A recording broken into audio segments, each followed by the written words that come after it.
What's up, chat? It's the last Combine day. What up, Dyer? What up, Tired? What'd you get to eat, Tired? I know you were saying you were eating something earlier. What up, Mix? Mix, did you get in yet?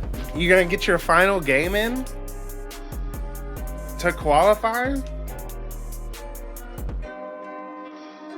We got a couple of folks in this game getting their final game in. I'm in queue at moment. That.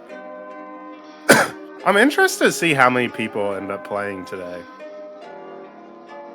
Looks like because Saturday, the afternoons, you know, and since so many people have already qualified, I'm interested to see how many show up that have already played to get some extra practice in.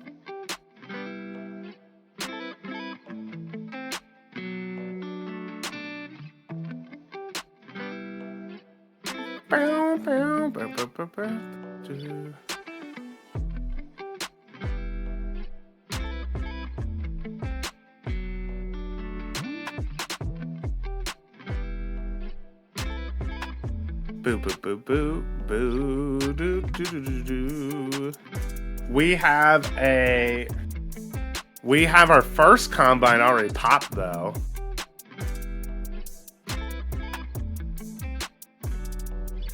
I'd play just to be on stream, to be honest. Look back at the vid with the hype casting. Yeah, it's a fun time. I'm wondering how many people who made pre-registered teams would do the draft next season. Can I join if you need people to pop? Do you have the Underpeel League role, Mr. Potato?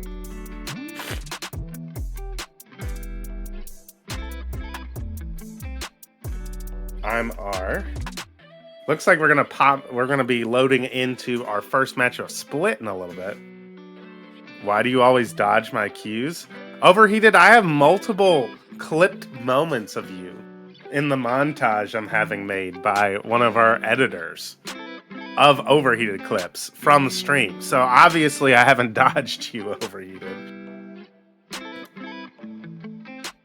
I have Overheated in the very first combine, me and Olam watching you, and we thought you were about to go giga huge, Overheated, and you and you like were in the corner and buying showers and they just hard clear you.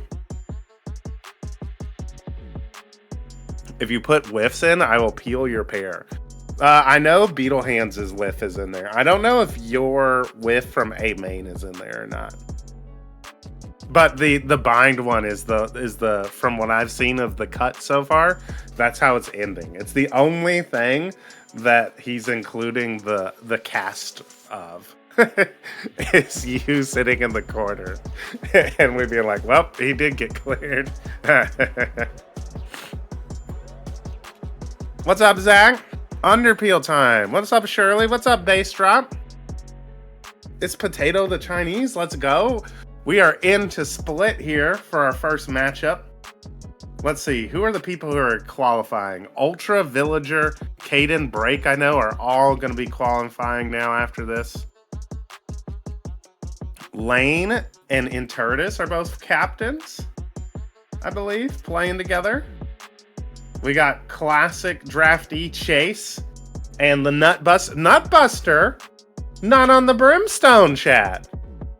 What's he doing? Lane is not a captain? Yeah, he is. Unless Toodles changed his in-game name to Lane. But I can't tell. He did? Okay, so that's Okay, I get it now. Right. Pin flash. Oh, thanks, Fire Spirit. That's my goal when I'm casting, especially for lower elo people. When I see that you all are, when you're trying hard, you know, I'm always gonna try and shout you all out when you're doing your best, you know. The Nutbuster, waiting. Seeing. No peeking. Let's see if gonna explode on him there. But gonna go down to lane, and Lucario gets a frag with the nade as well. Gets the second nade. Pops at the villager. Villager goes down to Mordak, and now it's all up to Enteritus. Team captain. But gonna go down to Lucario. Good round from the Rays player there. Let's do it again. It's so fun to watch but hack until I have to watch my whiff. Can I get a drop? You know, you get the highs, the high highs, and the low lows. Dire and overheated. Boom, boom. Let's see. No force up coming in from the attackers. Lane gonna invest into a sheriff. Other than that, one ghost on the side of the fade. It's gonna be down to Mordak here in mid. The only person holding mid. This comp from the attack from the defense is gonna struggle to hold this mid area. Chase gets one, but traded out well. That's a stinger down now. And Shin's the only one here. I think this is a good reposition. Oh, and Shin does a great job of playing it cool. Takes down two. But Caden with the stinger here. Oh, nice from Shin, a 3K. Enteritus only has the Sentinel Classic, but that's good for one. Goes down low, though. Oh, nice camera there. I don't know what Enteritus's trip is. Or no, that's not Enteritus's trip. That's the defense trip. Lucario finishes him off. An armor rebuy, 2 guns down for the defense here. I'll hop into, yep, next game. All right, Ethan. Sounds Gucci. Shame. I love explosions.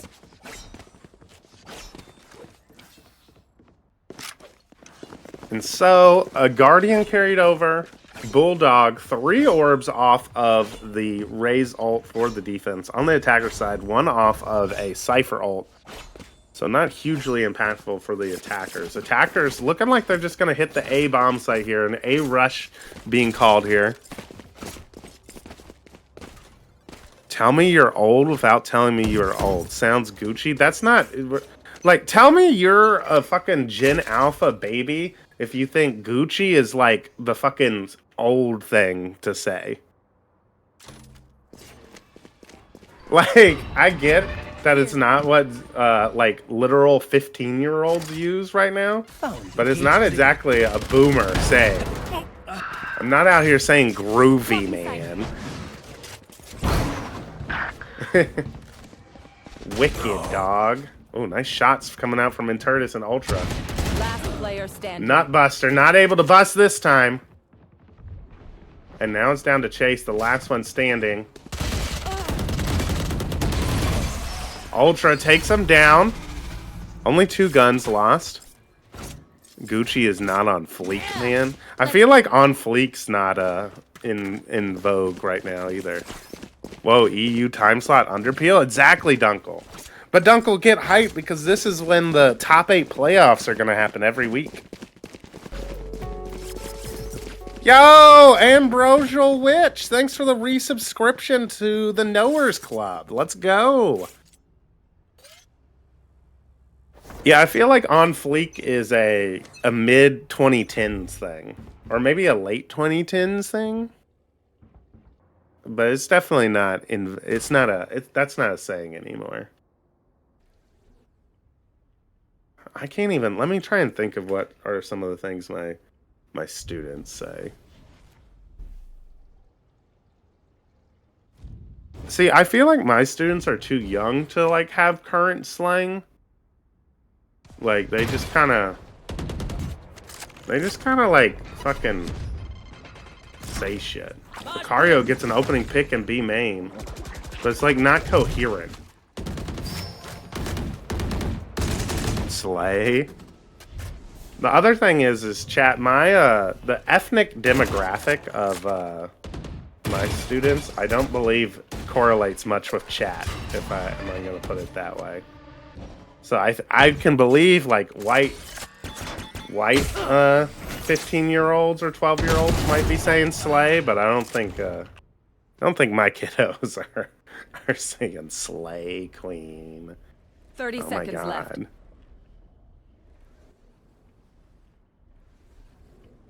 Ooh. Getting sneaky here. Ooh. Last player Ultra spots one. Nutbuster takes him down though. Villager gonna go down to chase here. Where is the time gone? Yeah. Sorry, look, it's mint.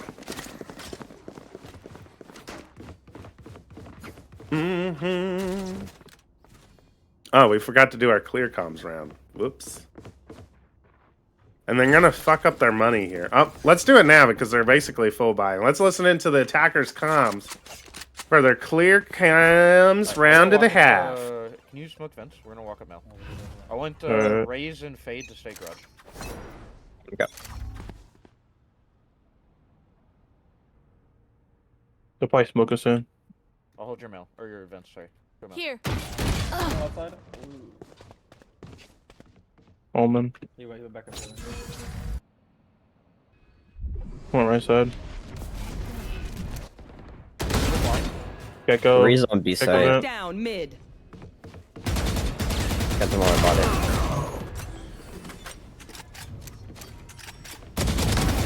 Last player standing. Did she kill me with her decay? No, she shot me.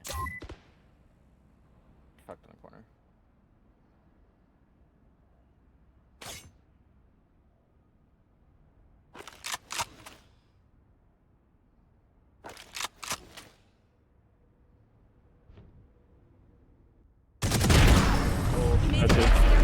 That's it. And And we're back. Listening to it seemed like they were having a pretty good pre-round plan, but it started falling apart and the comms kind of died once, especially once lane went down in middle. It just kind of fell apart. How didn't Turtis get raised? I don't know. Nutbuster here did a little bit of blue balling, I believe, of their teammate.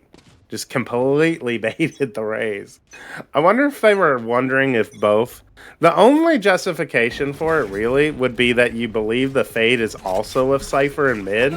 So you're trying to, for sure, end the round by making sure you get both players. Oh, nice play from Caden around the smoke. Gets two with the Sheriff.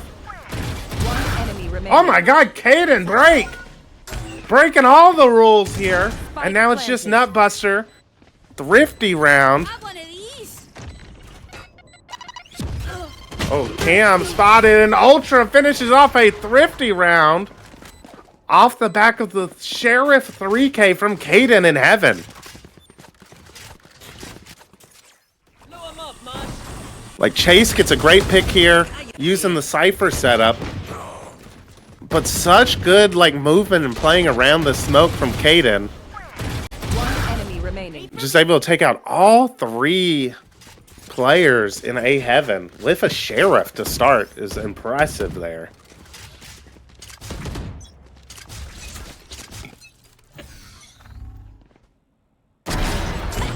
Operator from Lucario there. Takes one out. Yo, thanks Stuck Lobster for resubscribing, and thank you Espon Tropical for the 3 months. Nutbuster gets one, goes down, traded though, but gonna commit the res here. Oh, the operator shot lost. Ultra goes for 2. Gecko ult committed here. B Heaven gonna clear out any potential lurkers. And so it's up to Shin. Shin and Chase versus Lane and Ultra. Oh, nice Gecko Molly. Forces the plant off. Shin drops into hell. Gecko ult committed here. Gonna be broken. Shin spotted by Lane. Knows that one's pillar. Nice. Finessing a cover there from Lane. Chase gets one. But nice from Lane. Finishes it off. A 3rd round on the board for the attackers. Big round for the attackers to win. Finally starting to put some cracks in the economy of the defense. 3 players are going to be able to buy some rifles here on the side of the defense, but it's going to be a half buy. A Stinger and a Bulldog coming out on Gecko and Omen. Full buy round. 4 ultimates to work with for the attackers. So this could be a big round to invest, for example, this Raze ult and Fade ult in order to win this round and completely break the econ of the defense. It looks like it's going to be a pretty slow start. Ultra, I think, might have been a bit AFK, just chilling where they buy guns. And Turtis holding any mid push, Jet holding an A push, Fade and Raze trying to work up B. Looks like we might be trying to go for some kind of fake pressure towards B. Yep, and then we're going to pull back. But rotations, Shin does get a little antsy and is rotated completely off of A. So it could be free low for them to rotate in now. Attackers starting to move up towards middle. It's going to be Chase who's going to get first contact. Has the weakest weapon of the Stinger, but gets one. Good trade from Ultra, and now we're exploding into A heaven. We've taken complete Vince control. I don't believe Raze might get here just in time from Lucario. Satchel out. We satchel into sight for Kaden. Shin goes down. Nice entry from Kaden. 30 seconds left. Bomb should be going down. Villager goes down to Lucario. A heaven control reacquired from the defense. Raze ult committed. Gonna take out Inturtis. A Rosa from Kaden goes down to the Nutbuster. And now it's Ultra playing in the smoke. Gets one. Oh, drops down, but good cover from Lucario. Recovery from the defense stops the momentum from the attackers.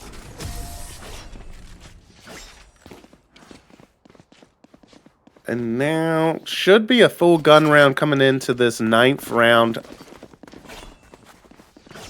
of the game.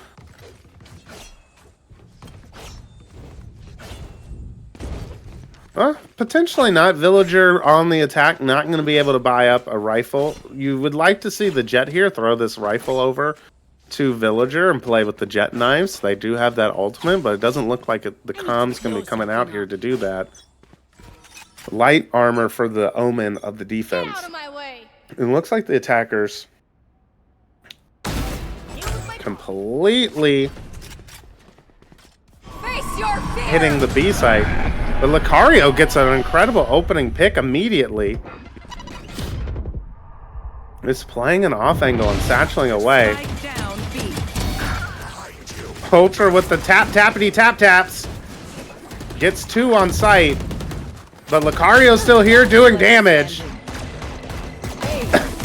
An ace for Lucario. Well played from the Raze player. 15-4 now. Get a spam of that Hooge ace in the chat.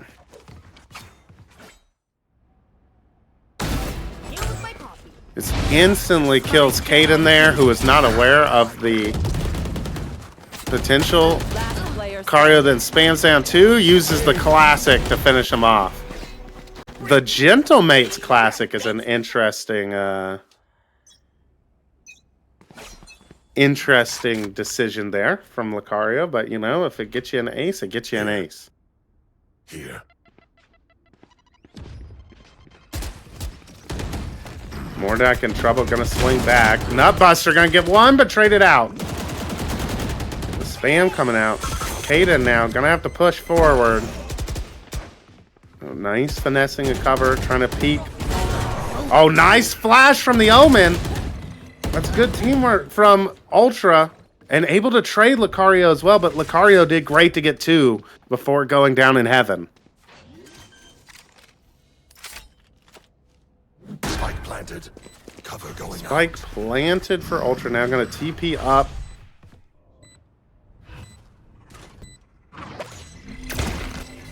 Oh, blinded now. Enemy remaining. And yeah, great utility there from Chase, but Inturtis takes Chase out. Able to ping up Shin, but not able to win the fight. 16 HP. Cypher diff for Nugget, team captain Nugget Shin. My ultimate is ready. And a 7th round on the board. The defense looking strong here for the team Shin. That goes there.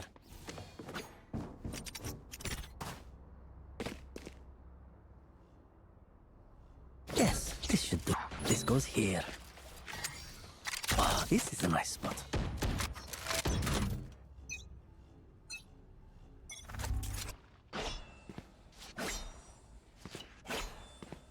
Jump spots coming out from Lucario.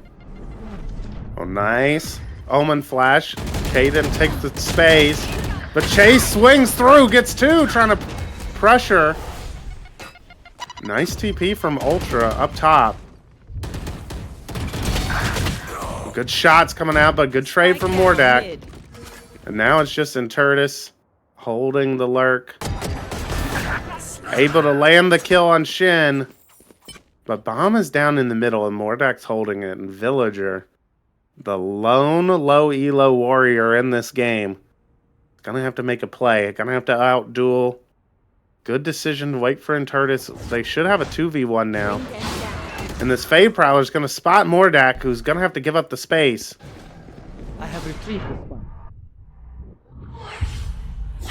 Mordak getting spotted. Good use of the Fade utility to acquire the bomb. But the incorrect decision, I feel like, from Inturtus going B. If they'd run A, they would have complete site control. This is going to be tough. I wonder if the defense, though, is going to expect that they went A. No, Mordak is holding B. This is going to be tough to get out of this choke point now. Oh, nice shot, though, from Inturtus, opening up the round. And now it's just down to the Nut 10 Buster. seconds left. Spike planted. How disciplined is he? We're on the edge of our seats here. Gonna commit a smoke here towards the bomb. Does break up the crossfire, but the spam gets to half. The C's comes in and Inturtus finishes it off. Fourth round on the board now for Team Inturtus on the attack side. Last round now coming in. Full buy should be... Nope. Actually, a half buy only going to be acquired from the defense. 3 Spectres going to have to come out on the side of the defense. They do have Gecko and... They have Gecko, Cypher, Clove, Omen ult on the side of the defense. Omen and Cypher ult for the attackers. 2 off of the Raze ult for the attackers. So if a couple kills come in for Caden here, could end up being a round difference here. Shin kind of behind the flower pot. But it's looking like a complete A hit here. Caden taking ramps control alone. Could be dangerous here. Waiting patiently. And Shin could be in a good spot here. I don't know if he's going to get cleared. The Omen's right above him. Gets one, a second. Down A. Gets finally traded by Ultra, but Lucario able to swing. One enemy remaining. Just completely running him down. Villager gets a nice kill there, but not able to grab the bomb. And the bomb's being held by Mordak. Molly comes out. Villager gonna go down in 8th on the board. For the defensive squad. Off the back of 19 and 7 from Lucario. Absolutely punishing people out here.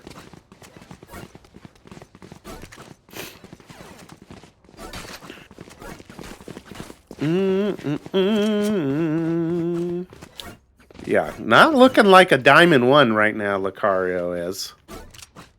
Completely dominating this game so far. That goes there. Here. Yes. It looks like now that they've shifted over to the attack, it looks like they are heavily going towards prioritizing mid control. But their Cypher player could get caught out from this aggression from the defenders. Wisely backs away, but Lane wants the smoke, is chasing them down quickly through sewers. A 3-man push. Good jump spot, though. Spots that the flank is coming in. But now the attackers have to decide what to do. Could be a great mid-round call. to go forward. Oh, but they're mowed down by Chase. Oh, great way to deal with the flank, kill all three of them, and now we're just running to the A bomb site.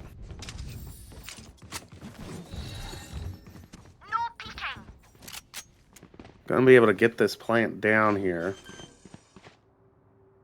Bomb being planted. Spike planted. More Ultra able to kill Chase there.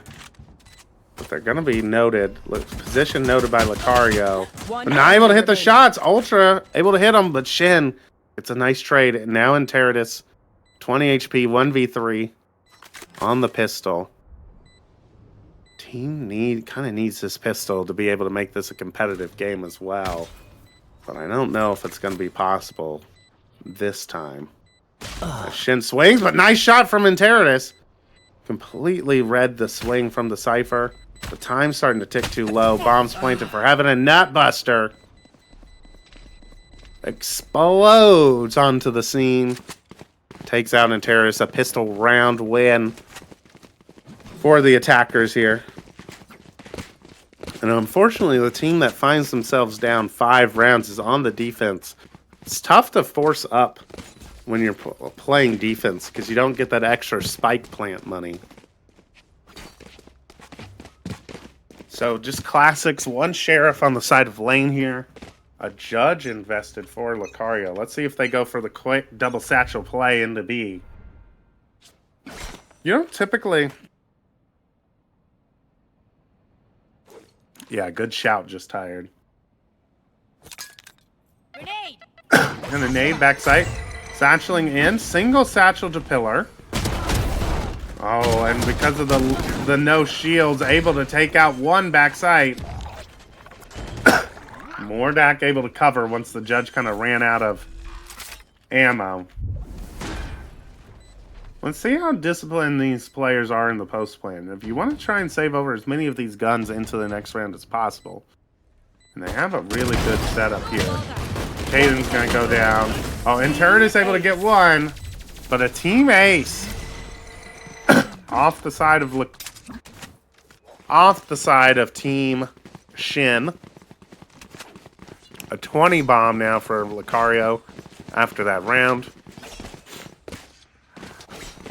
A rifle being able to be invested here from Chase with 3,300 left over as well. One off of Gecko ult. This could be a method into this bonus round, getting Gecko ult secured.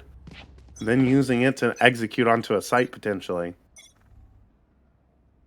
It's going to be a 4-1 split into B, it looks like. Ultra is here. Ultra has been one of the most impressive players for this defensive squad so far. Oh, just spotted the top of... Oh! Spike down B. Just spotted the top of Gecko's head. I didn't even know that was possible. And takes out Lucario as well. Caden with a nice trade on the choke point. The Cypher has also gone down in mid, and now it's just Nutbuster. A 1v5 has been able to handle situations before, but 5 might be too many nuts for this player. That's a kill. Yo, Dr. Turnip! I got the spike. Thanks for the resubscription. There. Satchel out. Oh, a nice shot there from Caden. Nutbuster has busted his last nut. Yeah. Ultra does a great job just the pixel headshot angle onto the Gecko there. And then Nutbuster instantly taken down by Caden. Hopefully maybe some momentum for this defensive team now. Please don't say that again. Dasu, I've said much worse with Nutbuster's name. We're already scraping kind of the bottom of the barrel of my Nutbuster puns. Gecko ult committed here onto the site. Should be able to spot Lane. Oh, Lane able to get out. And Turret is trying to spam. Jet Force back. Bomb goes down for the Heaven plant, but there's no Heaven control yet. There is a lurker through ramp and through. Ooh, TP's past the trip. Should have been heard though. Yeah, Ultra's aware. Oh, and spot Shin, but Shin, even though finally goes down, Villager with the Bucky takes out the mid lurker. But the fights on site are not going the way of Lane. Full blind takes out one. And now Nutbuster with the overheal has to fight Villager. Peeks out, not able to climax. Can Villager finish this off? No! Nutbuster delivers.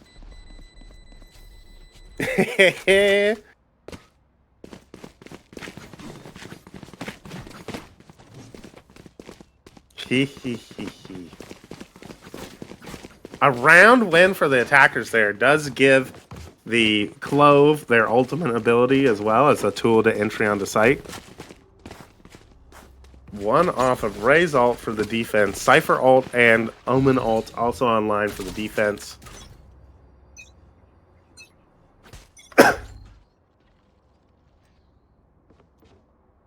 Just gonna be Lane here though for the defense.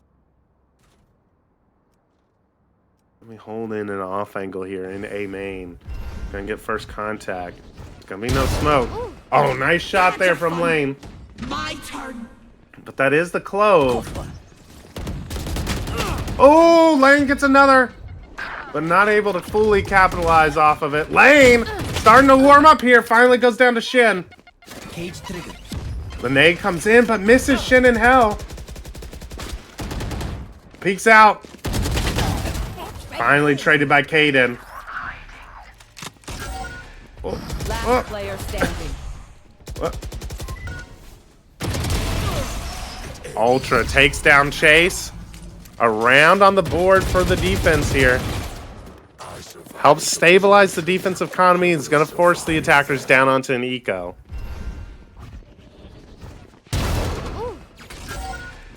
Last player standing.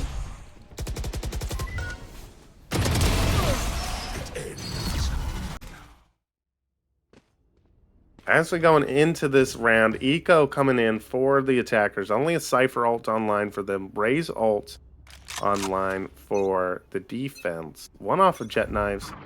Villager pulling out the Ares. We heard some strong opinions coming out about this Ares gun last night from our resident higher elo analyst Olam. Says by far the worst gun in the game. But Villager, the bronze player, seems to disagree. Not able to land that kill, though, with it. Ooh, nice Gecko utility. Ultra could get overwhelmed here. Manages to get one. Kaden gets a second. One enemy remaining. And they clean up the site hit. And now it's just Mordak alone, lurking through A. And Turtis misses the lurk with the cam. Has no clue that could already be in the vents. But should be watching regardless this mid push. Yeah, Lane is here to watch it. Well played there from the defense. And we will be listening into the attackers as they have started to lose a little bit of momentum as they're into their last two rounds. After Mordak goes down, we are going to be listening into the clear comms round and a half for this attack team. Let's listen in to see what their strategy will be to try and stabilize here going into this round. Yeah, you're right. You're right. So last time the struggle was getting into mailroom was that first we get naded and then we get I hesitated. That's kind of my bad. I'll just go in full. This goes here. Full bullhorns. Just go straight in. You want me to throw the decay in again? Please. I'm not sure if it hit her, but well, yeah, it hit her. It says for 7 seconds.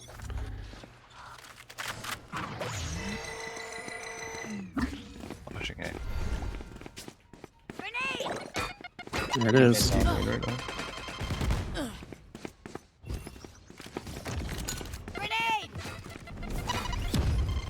One backstairs. Bomb buddy out. Bomb buddy out. Got a block inside. Nothing hell. Elbow. Yep. Fade down. Nice, nice. We got sight. We got sight. We got sight. Hold on, I'm ulting, I'm ulting. I know exactly where you are. Got that jungle. I have a lot of time to use. I trip A man. And ramp. Resmoking heaven. I have hell. I have hell. I've got flank, I guess. I'm holding a cam. Yep. One Maybe another heaven smoke like this. One's close CT. I have one more in 2 seconds. One in alley. Raise heaven. Knocked out.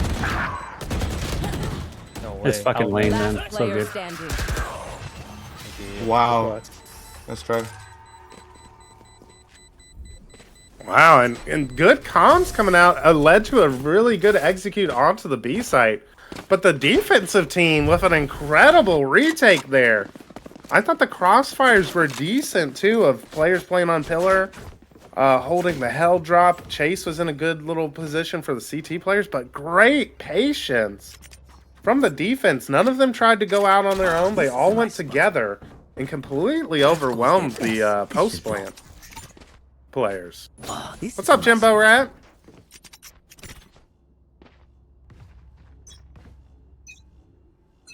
That's gonna force the attackers back onto an eco, like a little half by 3 Sheriffs, a Bulldog, a Spectre.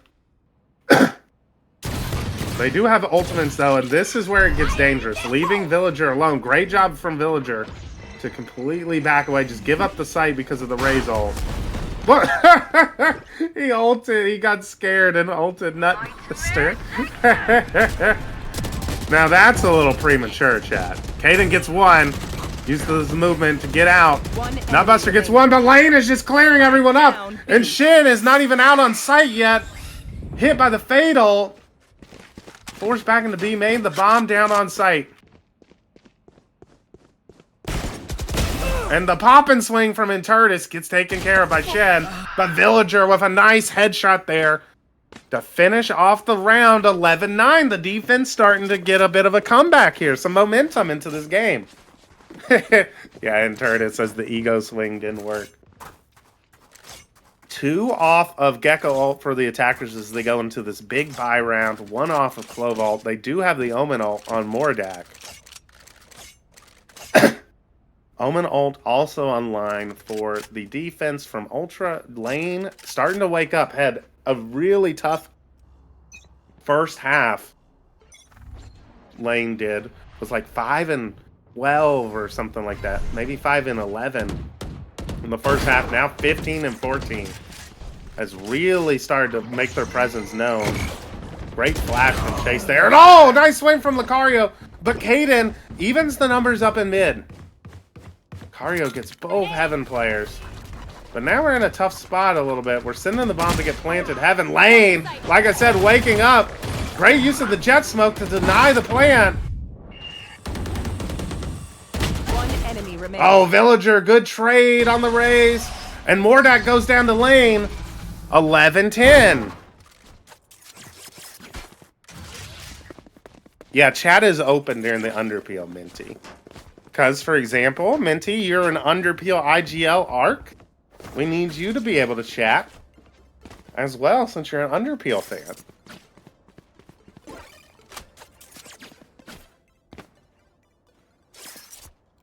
And because we've lost 5 in a row, we do get a decent loss bonus for the attackers here. So 3 rifles online, all light armors except for Chase with a Bulldog and Nutbuster with a Spectre. And we're trying to hit A again. And again, Lane has just been completely dialed in here at A main. And Intertus finishes the kill off on Lucario. Yeah, I don't... like, you see the importance of why you have Viper or Cypher on this map here? To block off that A main choke when you're trying to cross the ramp. Like, you just can't slow walk across like that. And Lane is completely dialed in here. The spray coming in from Intertus. Not gonna land any. Nutbuster goes down to Ultra. Ult comes out. Ooh, spots a couple. Somehow, Ultra's still alive. Nutbuster. Oh, and Ultra gets the kill! I thought there was no way. I thought Ultra was going down there because of the low HP. But unable to do it. Lane gonna get aggressive here. I wonder if they're going to be able to get the backstep on. Flash comes out. Oh, tries to TP, but it didn't catch Shin. Last player. 30 Shin gets a seconds free left. kill. The nade takes down Chase. Shin gets one, done, but sprayed down by Caden. We got a tie game on.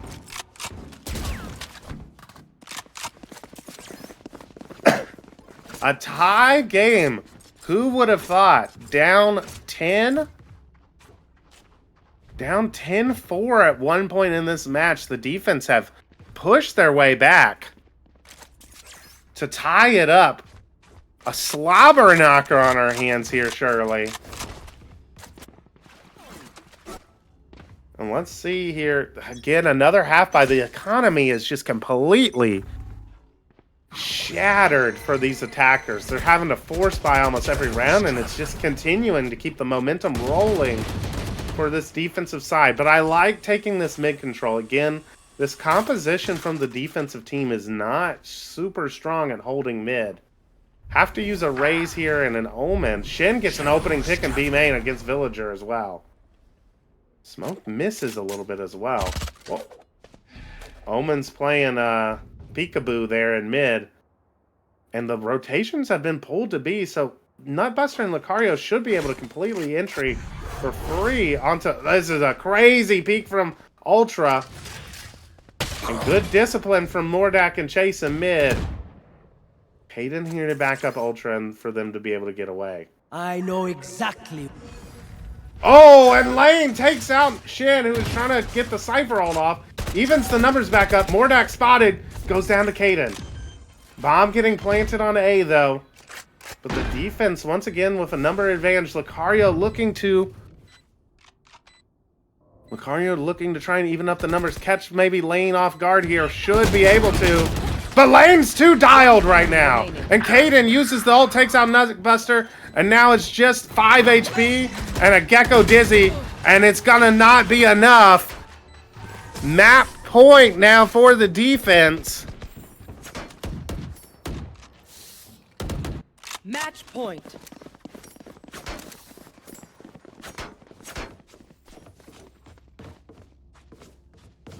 And again, not the strongest buy. We do have Gecko ult to work with for the attackers. One off of Ray's ult. I wonder if we see them try to get this orb potentially in B main and execute onto the site. What a game to watch. Exactly, Challenger. Oh yeah! Monster on the loose! The Gecko ult's going to be committed here to take quick mid control. And Lucario trying to follow it up is going to be able to take out Caden. Good execute. Has the Raze ult now. Spots them CT. Not able to land the shot. Takes some fall damage. And Villager takes him down. And all of a sudden the defense have completely locked in here. And now it's up to Mordak 1v3 to send us to OT. Hits a nice shot onto Ultra there.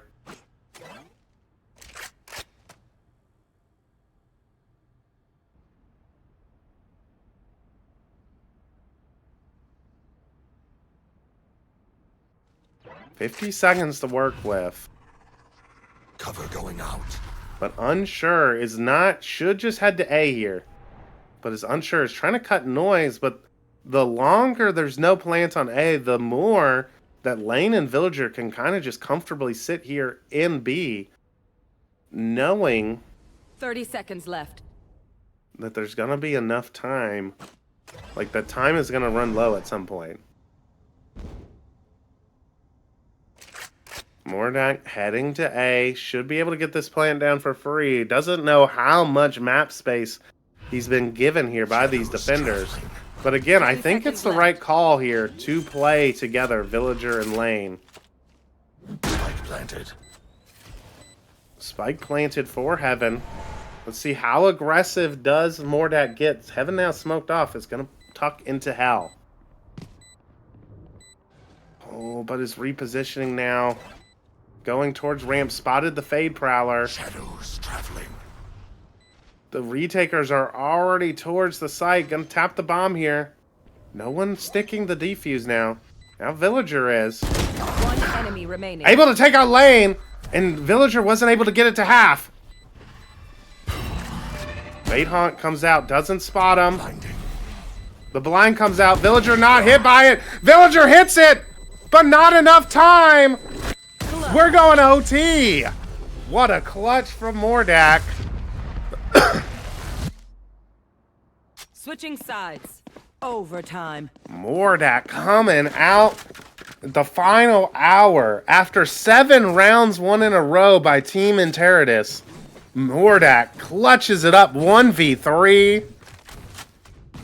Had been having a rough game as well, but manages to completely clutch it up. Gives his team a chance to win this round. Thanks Giggy for the resubscription to the Tier 3 club. 1v bot frag 1v3 Giga Chat. Exactly. What a time to wake up and make a game-saving play for the team. And so it's gonna end up being in this OT, who is gonna be able to win out on attack finally. Both teams had struggled heavily with attack. Not really. I think that's just kind of a misunderstanding of how to play the macro of split. Not enough mid control taken from either team on their attack app, but finally getting some here from Lane. Nice jet movement to completely dodge. And look at Caden deep into sight now. Oh, Lane readjusts, but manages to land the shot. And I was going to say, my guess would be that this team in Enteritus is going to be able to clinch it out here on attack now because Lane's finally awake. Villager gets greedy, goes down, but Ultra gets one. Chase, though, is popping heads. Jet Knives pop for Lane here. 30 HP, good flash. But it's not going to spot. It does spot Caden, but they didn't realize it. And now it's Lucario, who is the hero of the first half, but he goes down to the flank from Enteritus. Switching sides. And now, another chance, second chance for Team Enteritus to put this map to bed. And they're on the stronger side of defense.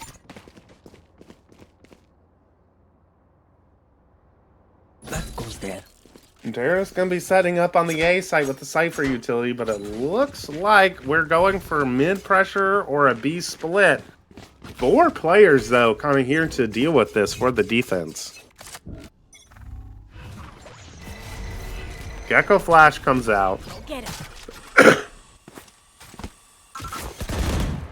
Boombot spots them in mid. Ultra playing the Zelsis spot. With a crossfire with Caden, but forced back by the nade. Shin gets a great opening pick into B.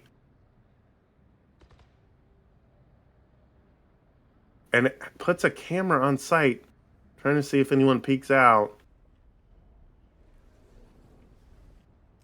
Though re-clearing from the defense. One of the most impressive things from the defense, defensive squad here is how often the attackers have managed to get the opening pick. Nice from Enteritus. Evens up the numbers and gets away.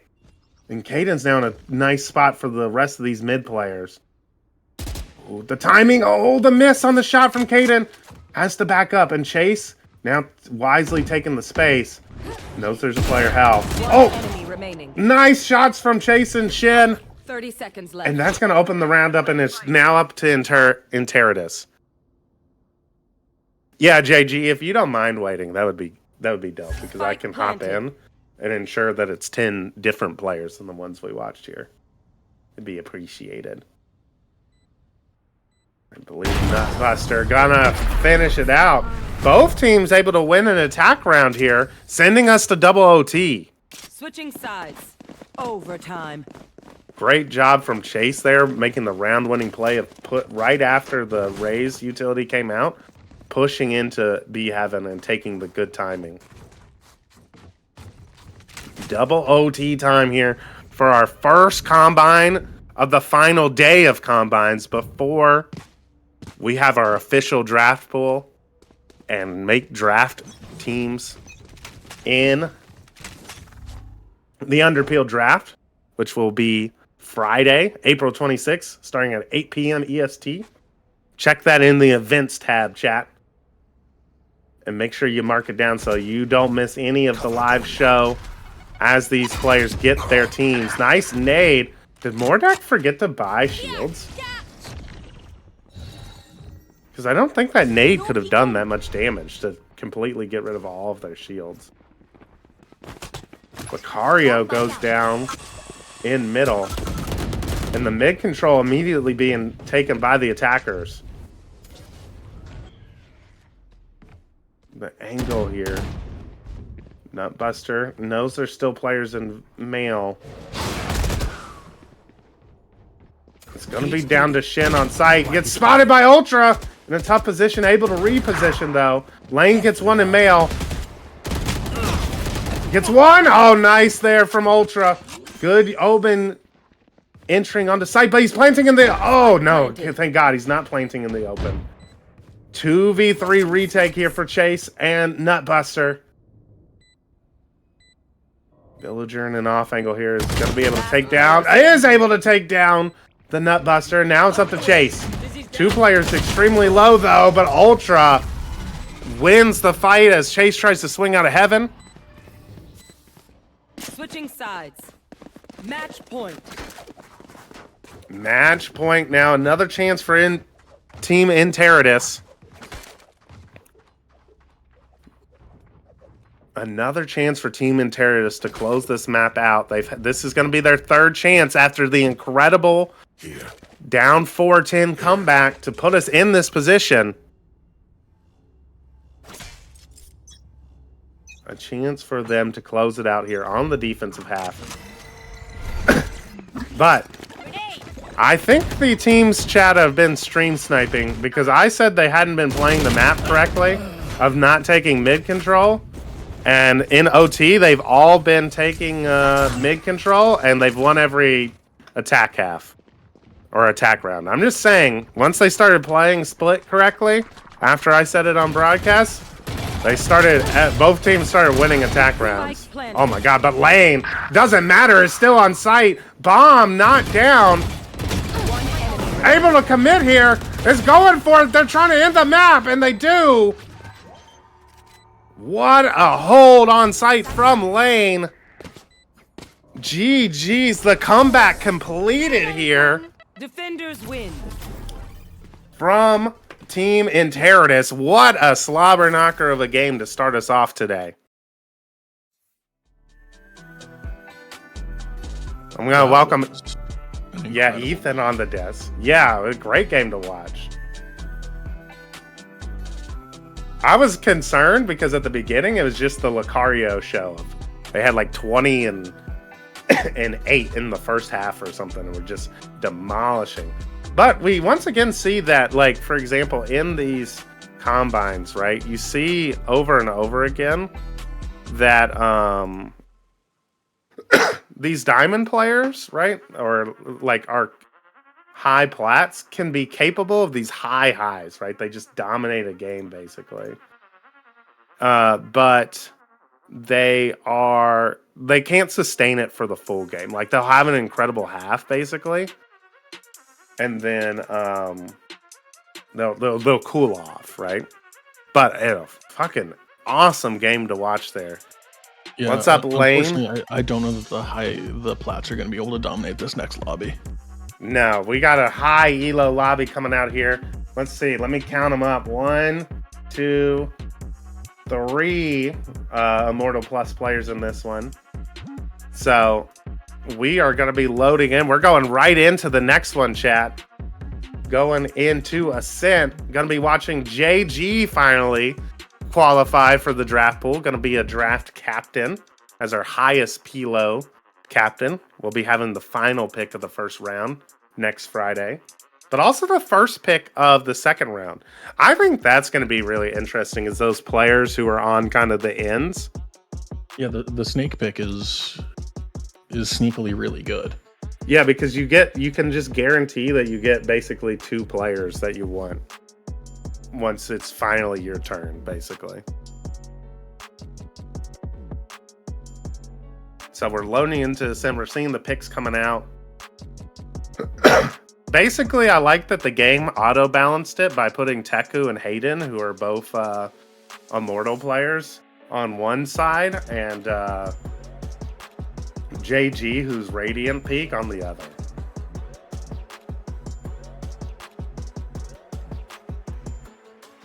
I think Teku's ranked his NA account up before, though, to have like Immortal MMR, if I'm remembering right. I definitely know he does play some NA ranked. I don't know if Teku NA is that one. Huh? He does play a lot of NA ranked. Yeah, he does. I know he's up there. Like, he has, I'm not sure if it's this one or if, like, it's a different one or if he just changes the name, but, like, he definitely has a, like, Immortal MMR NA account for ranked. Because he duos sometimes with some of the NA Immortal 3 players.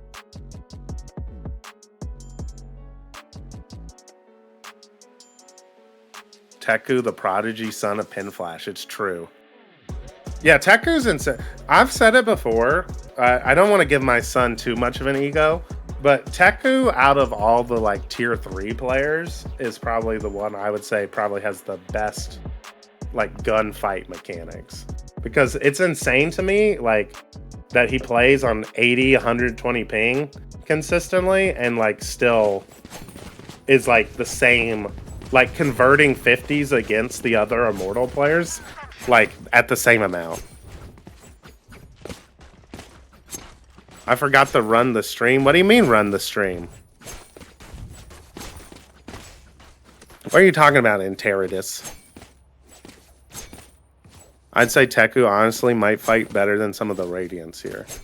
I haven't played enough. The only Radiant I've actually played that often with in houses is like Poland would be the most. But even Poland I've only played 1 or 2 nights with, basically. The push is coming out here from the defense. JG catches the person trying to leave B main. Oh, JG's one to frag out too. JG's on the Jet here. Jet v Jet. Teku versus JG.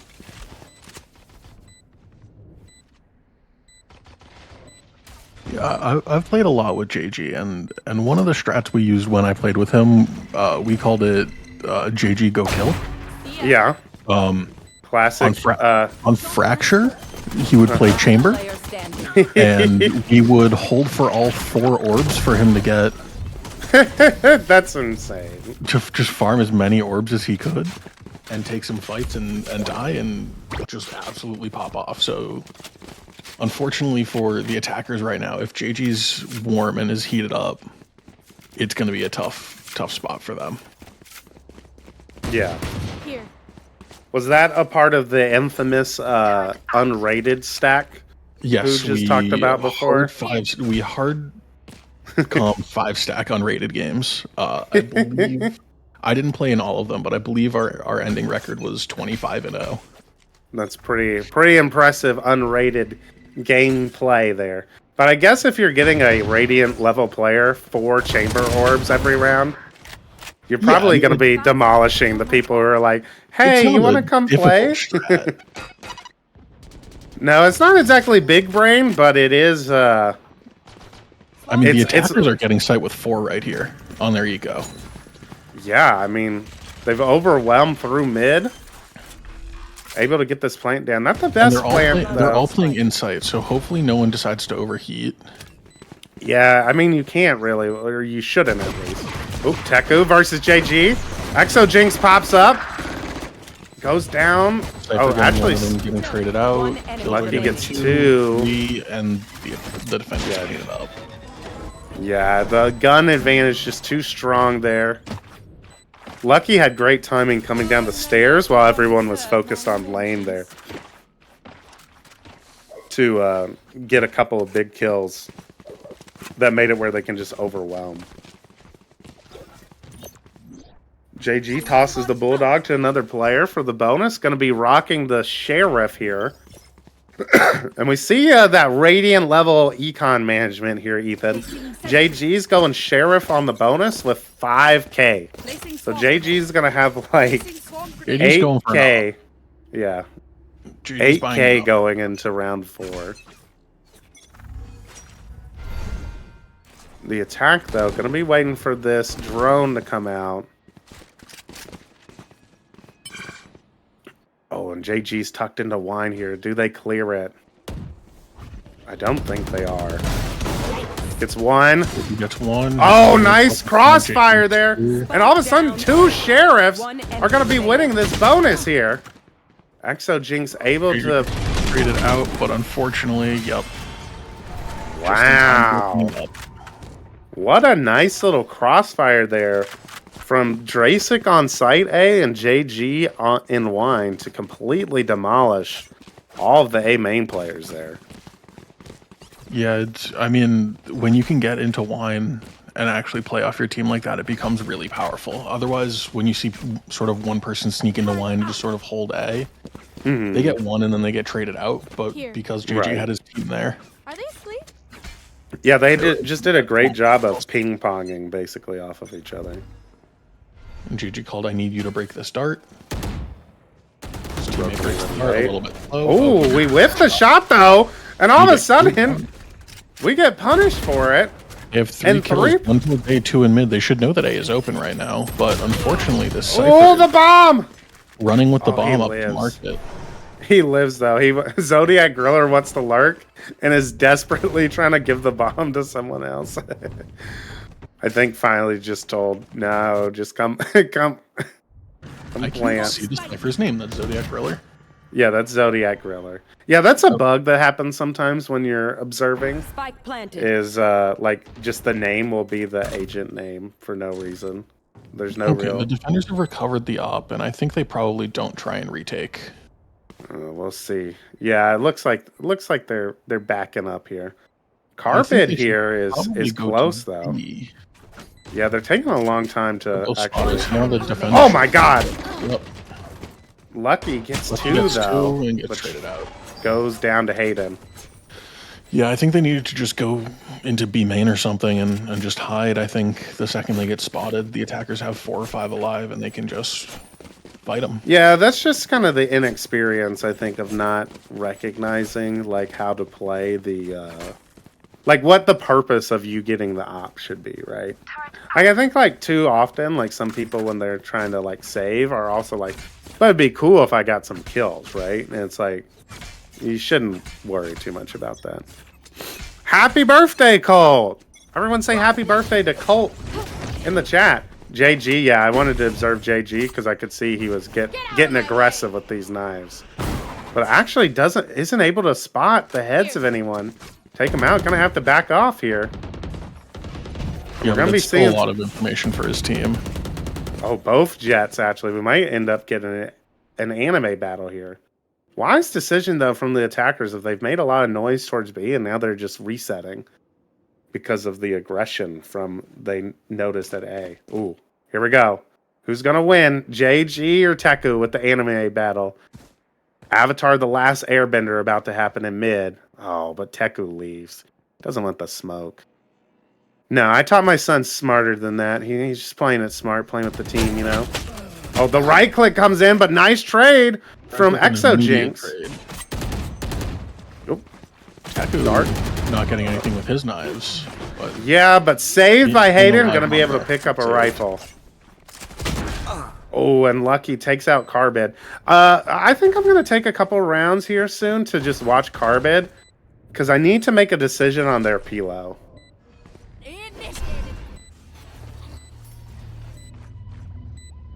Alright, KJ ult committed here. Hayden's gonna push! Nice punish, though. And detained. Yep, cleaned up. Nice from Lucky and CO. We are going to be going into, let me confirm. Yeah, we are going to be going into our clear comms round for the attackers here after this defuse comes in. Oh, operator recovered as well. Nicely done there. So we're now going into clear comms round for the attacking squad. Yeah, let's go B. I'll just look down. Let me actually position the cam so it's useful this time. Alright.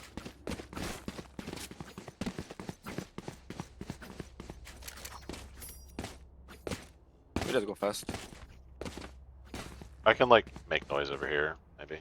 We can probably look late mid after we decide. Yeah, as soon as we make contact, they push. Clove is here. Okay, it's clear. Side, side. One more.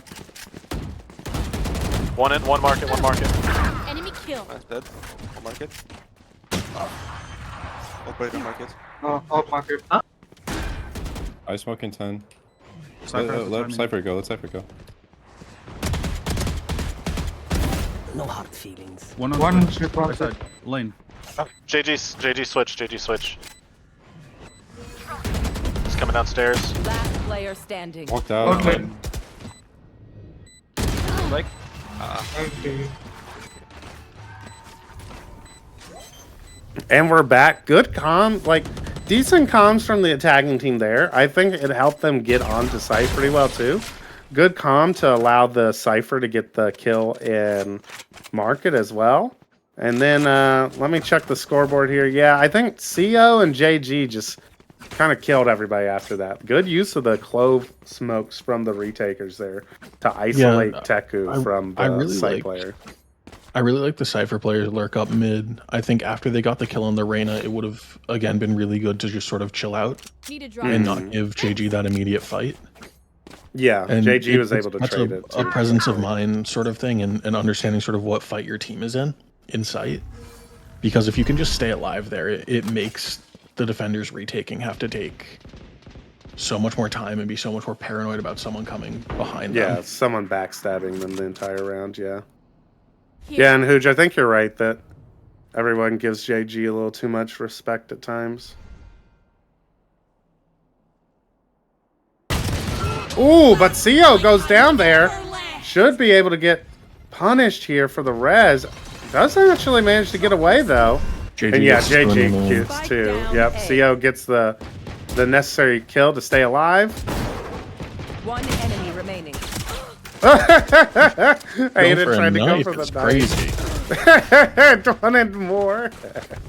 Flawless from the defense there. Actually, it doesn't calm the flawless since the CO on the clove went down. So you don't actually get a flawless if you kill the clove, even if they res. I think that's all right. fair. We're gonna Ethan. You're gonna help me decide. You're my other Pilo kind of council member. We're gonna decide what we want to do about Carbid here because I don't want to make them not have to play, right?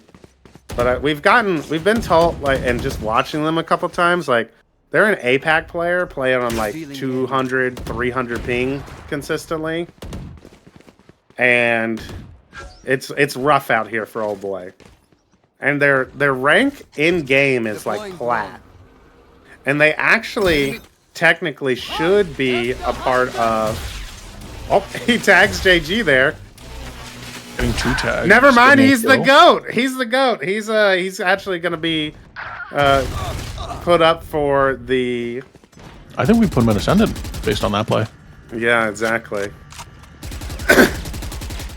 He's actually a part of because his current rank is below 300 RR of his of his peak.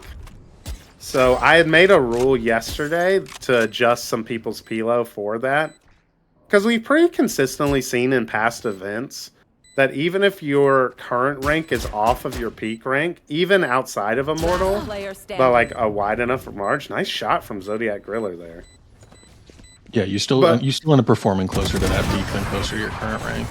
Yeah, last season, every player, I was like, oh my god, this silver player is playing so well. How are they doing it? I would check, for example, and be like, oh, it's because they peaked Plat 1. So, when you look at how the other, Plat Gold 3 players were playing, that player was playing around that level, like statistically, basically. Or like, Yeah. for example, I remember our good friend Cade, who is on Team Mickey House, or no, not Mickey House, Mouse House this season, and was on the team with Kenichi last season. I was like, oh man, he's like really good for a gold player. And then I would check, and it's like, oh, he peaked like diamond too.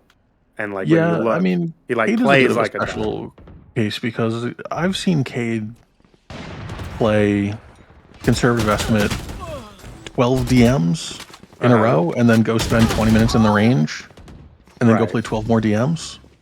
Right. So Cade is a player and he shoots, but he's not as much a ranked player. Yeah, I just mean more so it's like, for example, someone like Cade, it's like we want to adjust it so that it reflects how he's actually going to play in the Underpeel, basically. And so I made a rule basically to not, like, people who are not immortal, right, aren't based off of their peak, but like they're only allowed to be within, like, I made it so that they're minus 200 their peak. Because to me, like, if you've peaked Diamond 3 and you're currently Diamond 1, you're basically the same player, right? Like that, like if you're within a rank range, right? Like I think it's fine. But like if, for example, there's a player who's like currently Diamond 2 or something, they're down horrendous, but they're like peak Ascendant 3. So I'm like, okay, I'm going to call you for Pilo purposes Ascendant 1. Like that feels more I think that's fair. I think the in-house and Underpeel environment lends to players overperforming as compared to ranked because you're in a more maybe ideal they environment, basically. Maybe they play off their teammates better, or they know what their teammates are doing, or whatever it is. The end result is players tend to overperform their rank. You're not going to get tilted either, is I think a big thing. Like, you're not going to have any of the circumstances from solo queue that could lead to why you've been underperforming recently. Like, for example, I know I just, like, in ranked at times, like, sometimes I'll be able to get my mental well enough to just, like, hardcore IGL and, like, make sure vibes are always good. But there's a lot of times in ranked that I'm just like, I'm not fucking doing all that. That's hard. And I just, like, won't. And so, like, it's definitely a part of the reason, like, why I'm, like, not I play more ascendant freely in the in-houses. I value my life less because I know my team is playing to value my life in a way that doesn't happen a lot in solo queue. Right. This is a good position from Exojinx. Yeah, I mean, this is a GG post plan at this point. Oh, unless Zodiac Griller gets caught out. No, that's the nade. The nade. Last player standing. Yeah, no time. Nicely done. But I think the ping is going to probably be the determining factor for Carbide being drafted. Yeah, so like why I want to watch them more in this game is because I already lowered it a little bit, but I'm almost wondering if I need to like drastically lower it based off of some of the like I saw Lane talked about it earlier.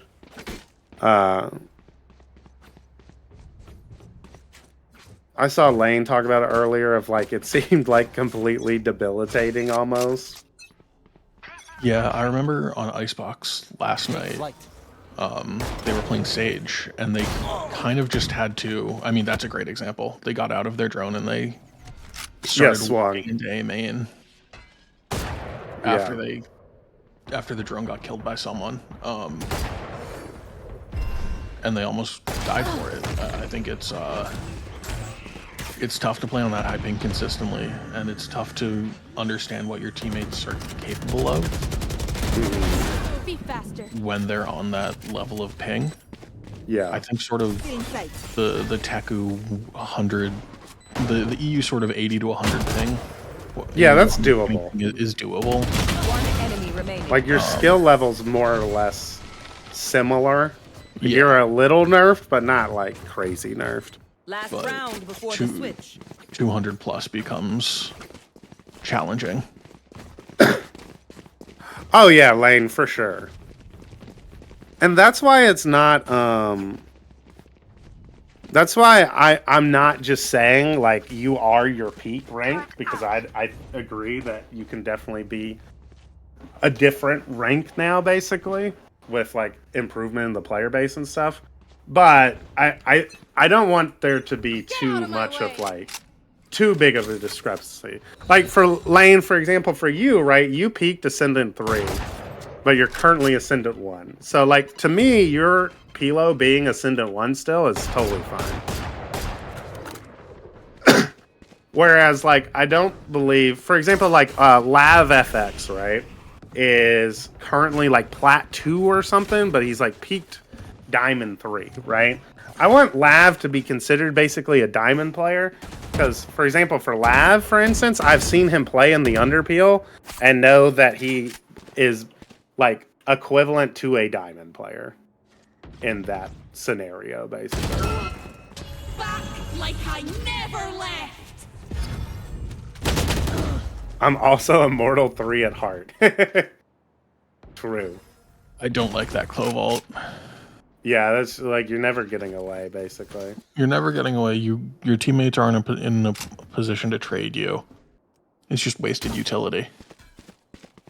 Peak Diamond 2, I'm pretty sure.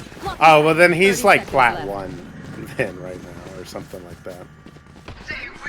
I don't remember. I know Lav is one of the players who we had to adjust the Pilo for, though. Lucky gets a nice kill. Oh, but catches the Gecko. Oh, Sova ult committed here to break the KJ ult. And Exo Jinx just going kind of crazy right now. A tied half now from the attackers, even though the starting. I like all the space attackers take. Yeah, they did a good job of like slowing down and then bursting in and then pushing, knowing it's clear that there was a comm that came out saying they have KJ ult. We need to take the space. Like we can't just let them retake back onto us.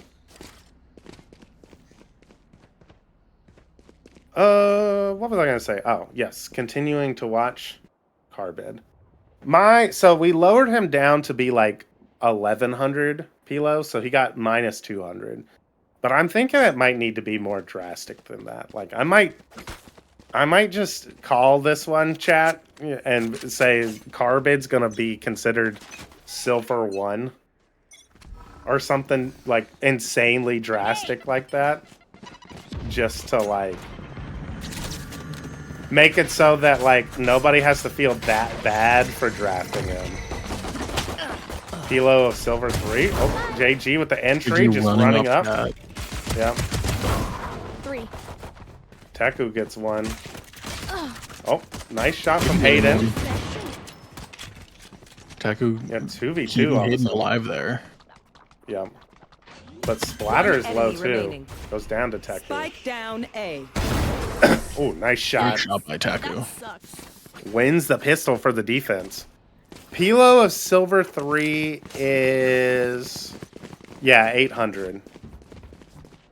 Because Bronze 3 is 500, I think. Or is Bronze 2 500?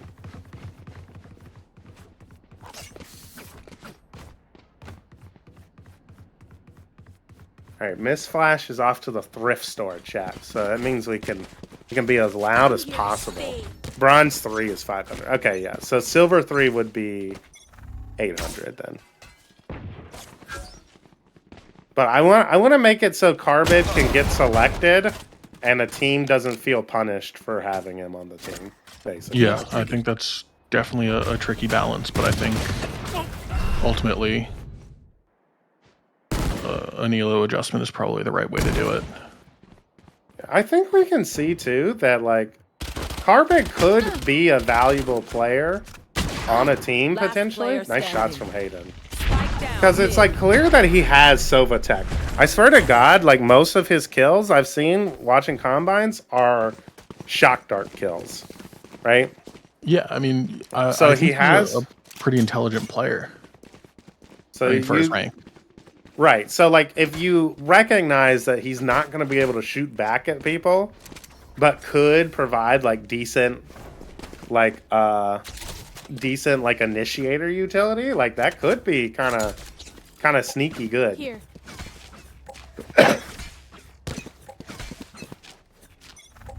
Plot twist, Carbon's moving to the US. It was all a ruse. Wow, that whole exchange name ended up in a 2-for-2 trade. Yeah. And all of the Cypher utility is still set up. Yeah, Zodiac Griller, if they're patient, should be able to clear out. The trip is set up for an updraft. There we go. Able to capitalize off of the They had trip. both trips. Yeah. I think the updraft trip makes a lot of sense in here. Mm-hmm. JG is really good at creating space, and he often does it by going high. Right. And so the updraft trip can make a lot of sense. What's up, Dylan? Yeah, updraft trips are cool when you see them in VCT. Like, you can see Carbid here doesn't realize he's not actually tucked. Should have spotted for One enemy remaining. Zodiac Griller able to take out one. And now it's lucky 1v3 to make sure we're going to have seen both teams now win the bonus round on the defensive side.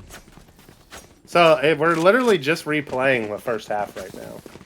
So if the script is correct, that means Team JG here is going to win this Thrifty round. They're going to win the Thrifty, but lose 3 more in a row to finish the half with 5 in a row.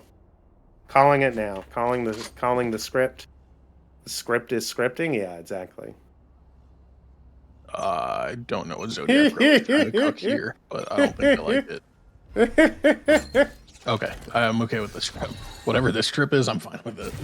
Yeah, but you can't be taking that long on trips because, like, imagine like JG updraft dashed just on you like immediately at the start of the round, and you're sitting there with your trip in hand. Prep issue. We saw Zodiac Griller on Viper yesterday, so maybe they're just not super comfortable on Cypher. Yeah, filling potentially. Oh, see the script already starting to come out. I told you, chat. Never mind. Aiden's cleaning it up a little bit. But we should be able to go to B. We're just taking so long to rotate to B after getting that initial pick on B. Yeah, I mean, I think overall the attackers are playing Ascent correctly in that they're taking a fight in the main, then they're taking a fight in mid. I don't like this. Gecko should never be planting when they have Wingman. Yeah, just planting for no reason. It's not gonna The matter 200 too credits much is more than worth having a gun up. Yeah. Lane sitting with a judge in B main, gonna get pinched, and I don't think he's gonna realize it. It goes down. CO goes down. Last player standing. Oh, and Taco just wipes everyone out. All right, script broken. They went off script. They improv'd here. Defense able to clean it up, get a 4th in a row here. We're gonna listen in now. I'm interested to see what the comms are gonna be like on Team JG here. So let's listen in for a clear comms round of the half. I think can we try that A main aggression again? But this time just like we can just throw the blind. If you want Gecko flash as well, or wait out the rage. I can pick that up and then. Well, flash if we wait out the rage side nade, then we as have to clear line, and like they could be wide. So I can beat the rage nade if you just want to throw your blind on the ground back here. You don't have to push with me. I just need the blind.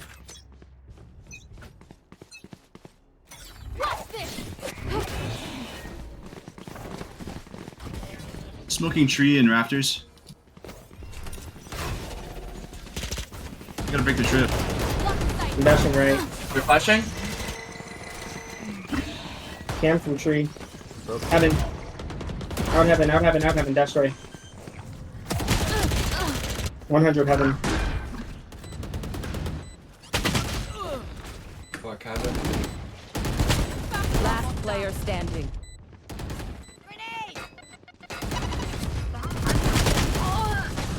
NC.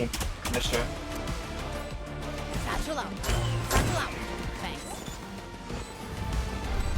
And we're back. Lane? That is a great question, Lane. It's because to balance JG on the team, I'm pretty sure the rest of his the next highest rank on the team is like gold 2, gold 3. Thank you, Rajar, for resubscribing to the ones who know. Appreciate it. It's because JG's playing like a high immortal 3, like has hit Radiant before player, and he's on a team with golds and bronzes and stuff, and they don't know how to calm basically. Yeah, it's definitely a lurk. Oh no! Second time's the charm. Enemy remaining. Spike down B. I mean, that's a great B hold. Yeah. Match point. I mean, team Zodiac Griller running away with it here in the defensive half. Yeah, I mean, I think we saw a little bit of Carbide's ping. Exojinx missed a satchel, but ended up coming up with what they needed, and it's just we've talked about this before, of just the timing of the game, right? It's tough when you're JG, right? To know the correct timings. The hunt begins. And being trying to take them and not be able to like do it basically because the rest of your team like doesn't understand that like you should just go, right? Arbig gonna be taken down though. JG takes out the B main flanker. And there is an opportunity here. What is this trip do? What is Zodiac Griller cooking? I think Zodiac Griller's cooking too hard. Might be cooking a little I think it might too be burnt. much. Yeah. It might have burnt the tree trip there. Burnt the sauce. I don't know what's like, going JG on. literally just walked under it. It literally did nothing. I mean, it's one of those trips that like, if it hits someone, it's gonna be super confusing and probably net you a kill if you're in the right position. But it gives you no info. Yeah. I don't even know how you see off angle from JG. Yeah, this is One enemy remaining. yeah. Teku was diligently clearing too. JG finishes it off. Even if you're diligently clearing, there's no way I'm clearing the box all the way back exactly. That's in garden like that. Yeah, that's why I pointed it out. Is you could see Teku is taking like trying to slice the pie, take time to act like aware there could be an off angle, right? But like you're not even when you're in that mode, you're not clearing that. We got a lobby for you? Okay, thanks, Vi. Appreciate it.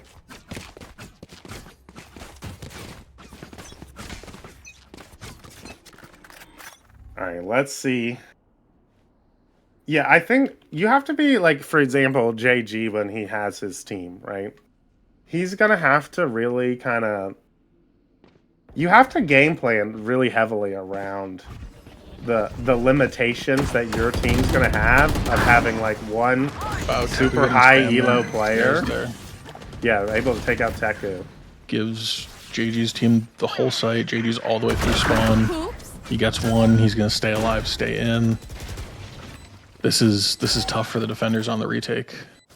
Yeah, and Carbid and Exojinx are just so far away too. Yeah, Exojinx needs to speed up. Yeah, slow flanking from B right now.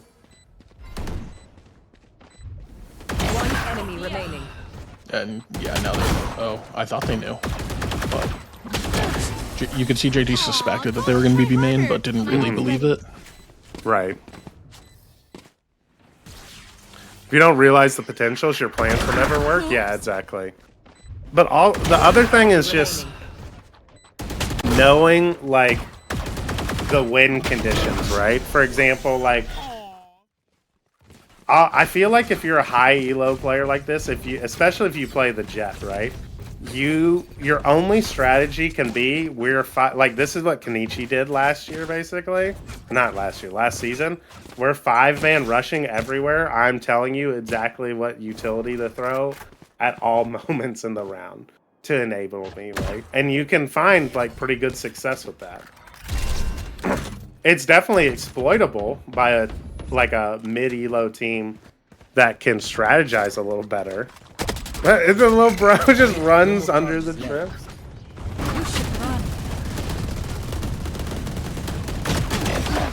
Spike down A. But like you have to know basically going in that that's what you have to do. Yeah, I feel like JG's team less so than like CZ and Delete's team, but they'll all sort of face the same general Yeah, issue. the thing I worry about, for example, with so high up. Yeah. If it's definitely appropriately balanced if you have one super high elo player. The thing I'm worried about is potentially like if you have a basically one other person who can play with you, is that gonna just be enough to kill think a lot of times it can diamond be. players? I think yeah. if I'm JG drafting, I think I'm looking for a really solid initiator player. Mm-hmm. I think I'm looking for a really, really solid initiator player. I think 10 seconds left. I think then you're looking for sort of an undervalued controller player, probably. Mm-hmm. And then you can round it out with a couple lower elo,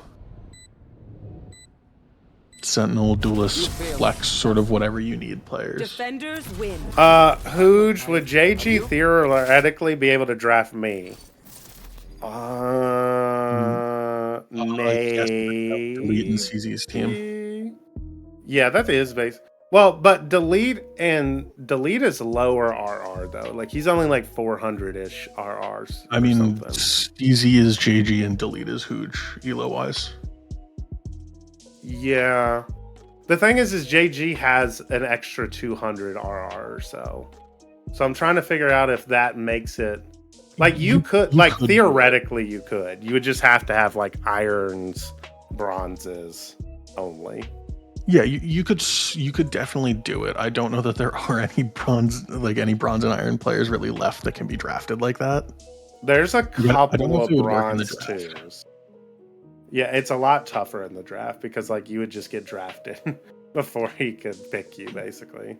Do we have a new lobby to go to? I was told there's a new lobby to go to. Okay. So I'm being invited to it now. Do do do do do do do do do do. Inviting our other observer in. But yeah, that's my concern, Hooge, is that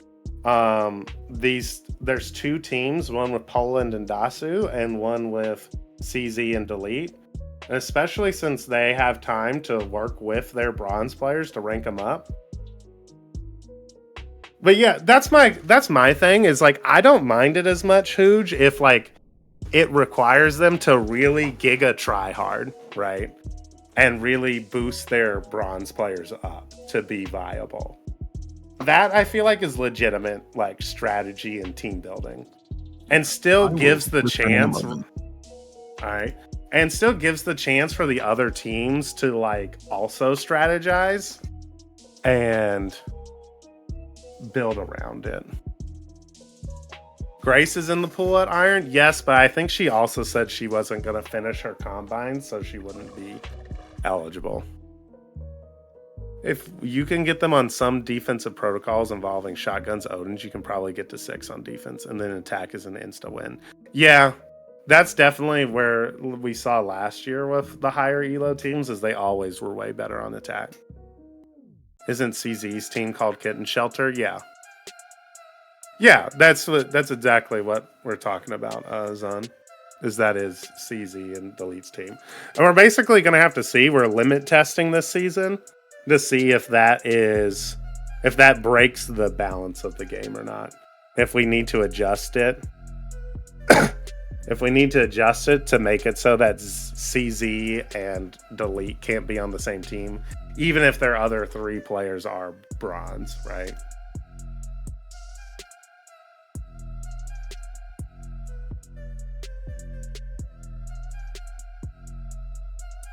You played well, CO.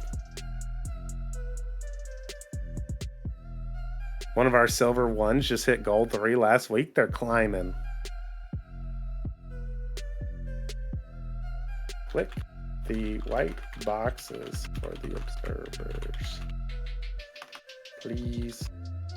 Also wet that.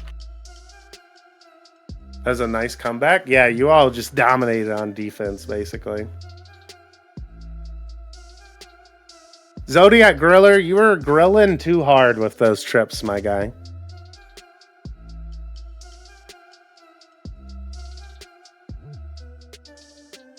Jimbo Rat's going all in on Kitten Shelter. Maybe not. Maybe not, Jimbo Rat. We have to see if the other thing that I'm kind of counting on for those teams is that they're just that all these high elo players are not reliable enough to come play. Like they'll show up like once or twice a month to a tournament.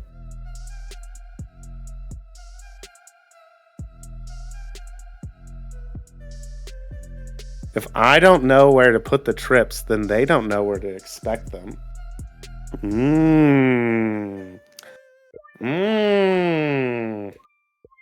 I see, I see.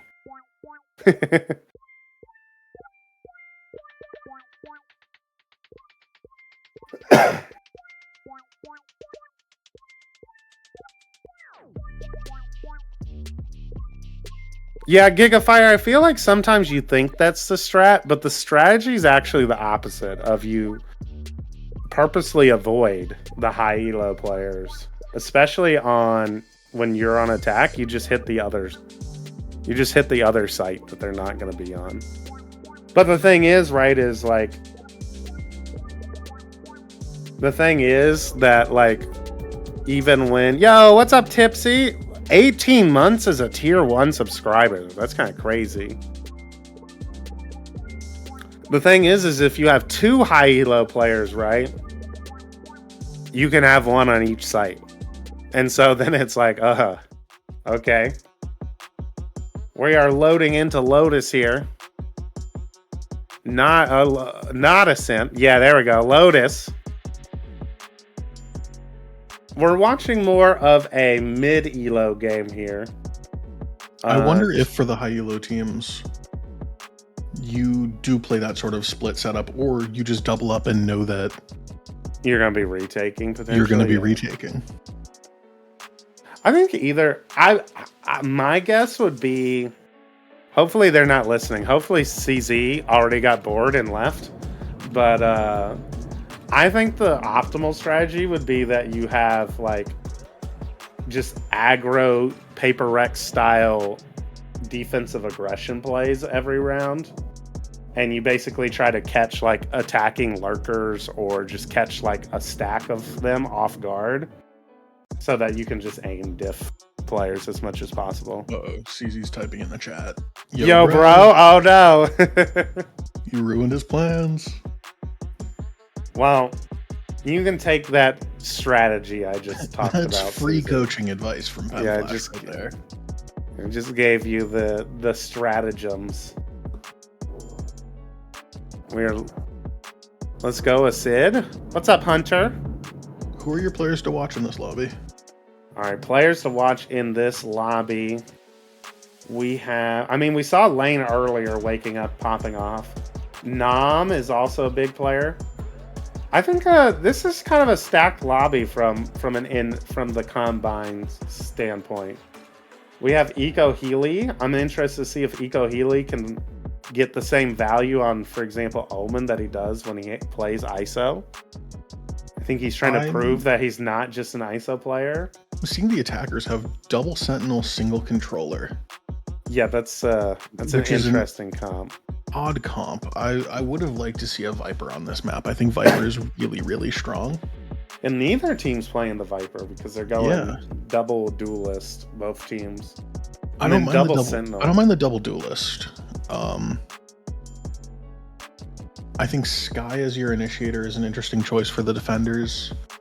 The attackers don't have an initiator. They have no initiator. That's a even more interesting decision. I think Cypher and Killjoy are both fine. Yeah, either can work. I don't think you can have. I don't think you need both of them.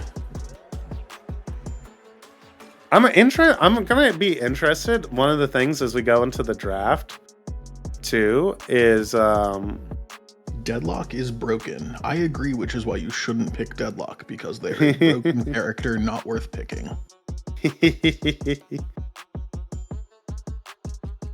I think I'm gonna be interested to see as we wrap up combines here today, get our official pool in. I'm gonna be interested to see what the draft strategy is gonna be regarding. Do you try to play role? Like, do you pick for role games? I don't even know what I'm saying right now. Do you pick based off of trying to get like optimal roles, right? Or do you just pick best players available? I think it's going to be a combination. I think depending on the captain, it's going to be finding the right player at the right role as sort of their primary pick. Yeah. And then rounding it out, I think it's much more going to be like team morale and vibe based, because I think the odds that you draft a perfect roster role wise is pretty small. Yeah, especially since for certain roles there's just not that many options. Right, and I think it also depends on the captain. I think for the lower elo captains, you want to look for I must wait a high elo, probably controller initiator player. First, and then probably a higher elo duelist second. For the high elo captains, I think you're looking for, depending on what role you play, I think you're looking for sort of that diamond in the rough, undervalued player in the role that you think is the most important to help you succeed. Last player standing. And then the mid-elo captains, I don't know, good luck. I think a lot of the mid-elo captains are probably where you can just go for I can't see them yet. perfected like role for team comps. Because you could try to basically go for all mid-elo roster, similar to like Carbon Under Pressure from last season. Yeah, I do really want to see a fully mid-elo roster succeed. We got a couple that are pre-registered teams that are mid-elo only, so we'll see how that goes. It'll be interesting to see. So my team, Zon, the Mini Moth Valorant team is one I'm thinking about. Though you all are also a bit of a like improvement kind of style roster where you get a bunch of mid-elo players, and more of the goal is like we're pretty confident that like Mini Moth and Sierra and Tired can probably get to Immortal if they grind it out. And so then we basically cheated and have 3 Immortal ones on our team. And then Diamond players as our... A big part of being here is wanting to improve. Yeah, exactly. Spike planted. Oh, it's definitely fair game. I mean, if you actually pull it off where you're able to get 3 Immortal players from your Ascendant and Diamond players, like they improve that much, you know, you deserve to win, basically. Clean it up there. Keep 3 guns. Damn, Pin Flash, that's fucked up. You don't believe in my hitting Immortal? Zon, do you even play the game? Like, do you play ranked anymore? If I remember right, you were the person they were waiting on to finish playing ranked. We did it last year, me and Zlab. Yeah, It's All Euro team. I think why you all had a lot of success in playoffs is because of that. Speaking of waiting on ranked, I see Code's in chat, and I think Code needs to play ranked games today. I'm busy, so I can't, but Code, please go play your ranked games. Code's got to keep his mechs up. Get him up. I definitely don't play enough, exactly. I'm also busy. So definitely busy. This is going to be interesting. Oh, Nam gets the pick on almost dead. Door opens, he's reloading! How is he still alive? Oh my god. The riskiest flawless round of all time.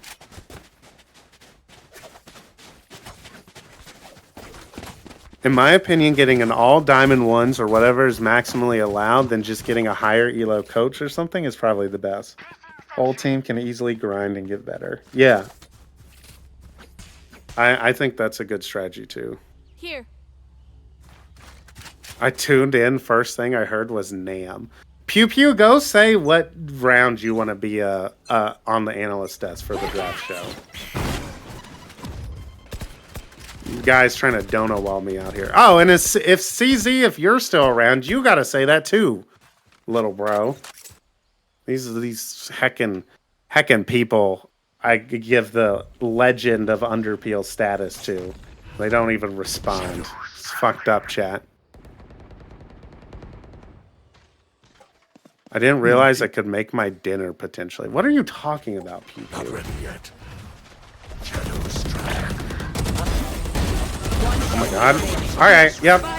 Yep, this confirms to me that what the strategy is you get higher like you draft. So if I'm drafting, I'm because there's more higher elo duelist players, right? I'm picking 2 of them and making one of them play Sentinel or Controller. I think that's probably fair.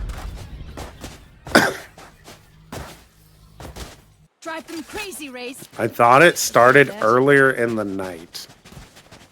Give Sharkbait the status. Sharkbait is our Underpeel intern now. Yeah, like I said, I specifically called out that Eco Healy is like he's only Immortal 1, though he actually ended up peaking. Like he started Ascendant during the combines. He got to like 80 RR Immortal 1, but like he's similar kind of to Teku of has like his mechanics are so clean watching him play. What up, Riot Gun Buddy? Why don't you draft 5 winners? So true, Pew Pew. Is that why you're on Lily's team?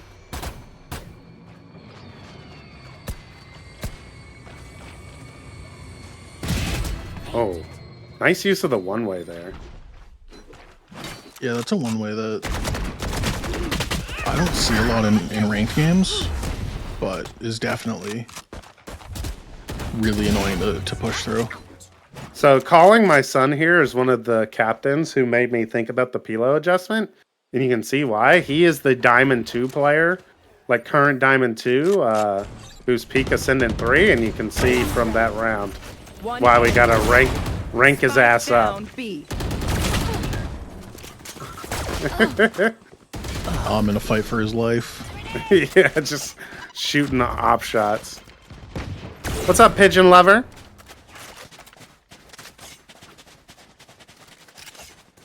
No, Pinfash, we fucking lost. Well, as long as you're vibing out, Pew Pew, you know, you had fun along the way.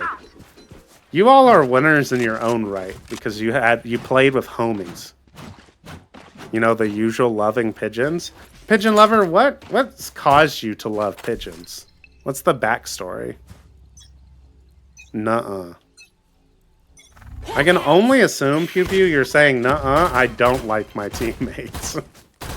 Oh, heated toilet seat. Trying to put the lid down on Vi here. The spam through the root.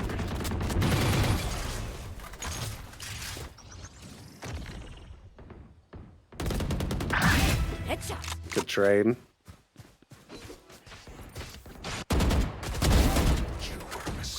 Eco Healy gets 1. How many more? What? She's just gonna play aim labs here.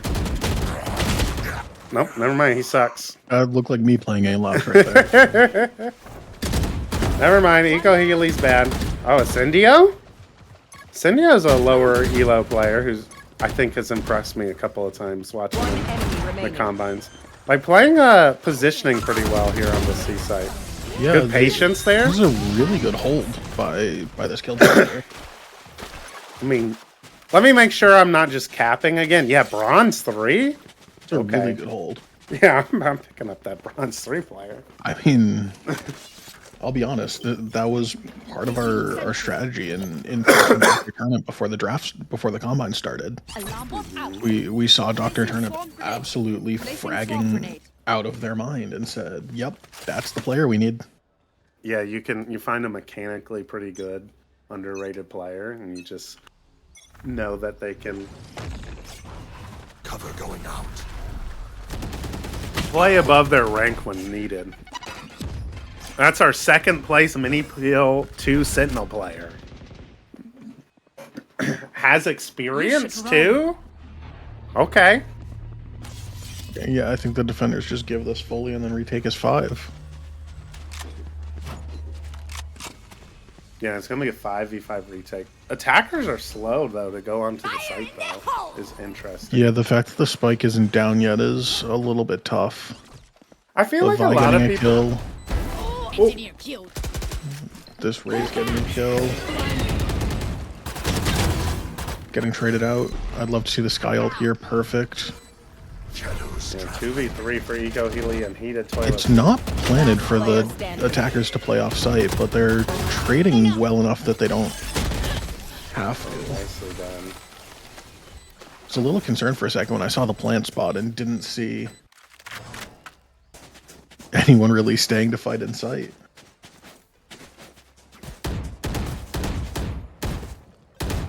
Yeah, I've noticed in pro play with new C Lotus, teams do not plant for mound like ever, like at all. They always decide more so to play on site. Like they'll have maybe one person towards mound, but it's more to play like the position Vi just did, where you swing to like play a crossfire in water. Yeah, I don't know. I think fighting and taking control of the site is probably I know exactly where you are. worth delaying your plant to get a more advantageous plant. I just think the bend plant is really One enemy like remaining. a really tough plant to play for because you sort of have to play in bend and then the defenders flood back in and you're stuck. So where pro teams plant is you plant like kind of on the ramp from bend onto the site, and it allows you to still basically see the planter from mound and waterfall. And so like, but you still mostly play the post plant on site. Like you play bend, you play someone, and the OP spot, chat, is on top of the jump up box, the double boxes, because like you can tuck from almost anything. Like where Nam is, these boxes, you hop up there in the post plant, and you just get a free kill, basically, as people try to retake. And there's so many ways you can duck back into cover up there. It's really strong. There's Omen Blind might be huge from Eco Healy. Oh, but they're backing off. Yeah, but it's... Oh, it Pivoting can still B. go huge, though. Blinding. Yeah, gonna commit it, but no one's gonna be able to capitalize off of it. No one's come in. Good trade. Get traded. The Omen ulting outside B, not getting seen by this Killjoy turret. Oh, gets spotted by the trip. I didn't know that was spammable. I'll be real. Oh wow, Storm insta goes in. Nice shots from the Rays player there. Cleans it up. That's spammable? Yeah, I didn't know that either, Dylan. What a retake here for a heated toilet seat.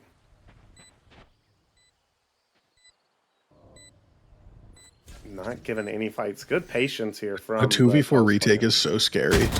Last player standing. Especially when you're walking into, like, rounds There's that so just many make so much noise. No more meddling. Go Healy gets 2, but goes down in the end.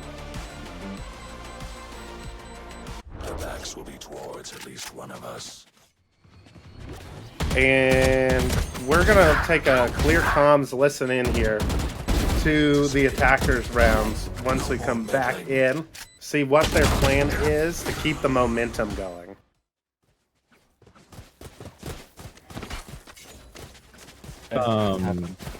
They still have Razor, they still have Kidrill. I don't want to play retake. You think they maybe they? I'm gonna. Yeah, let's try and go A, kill the Raze.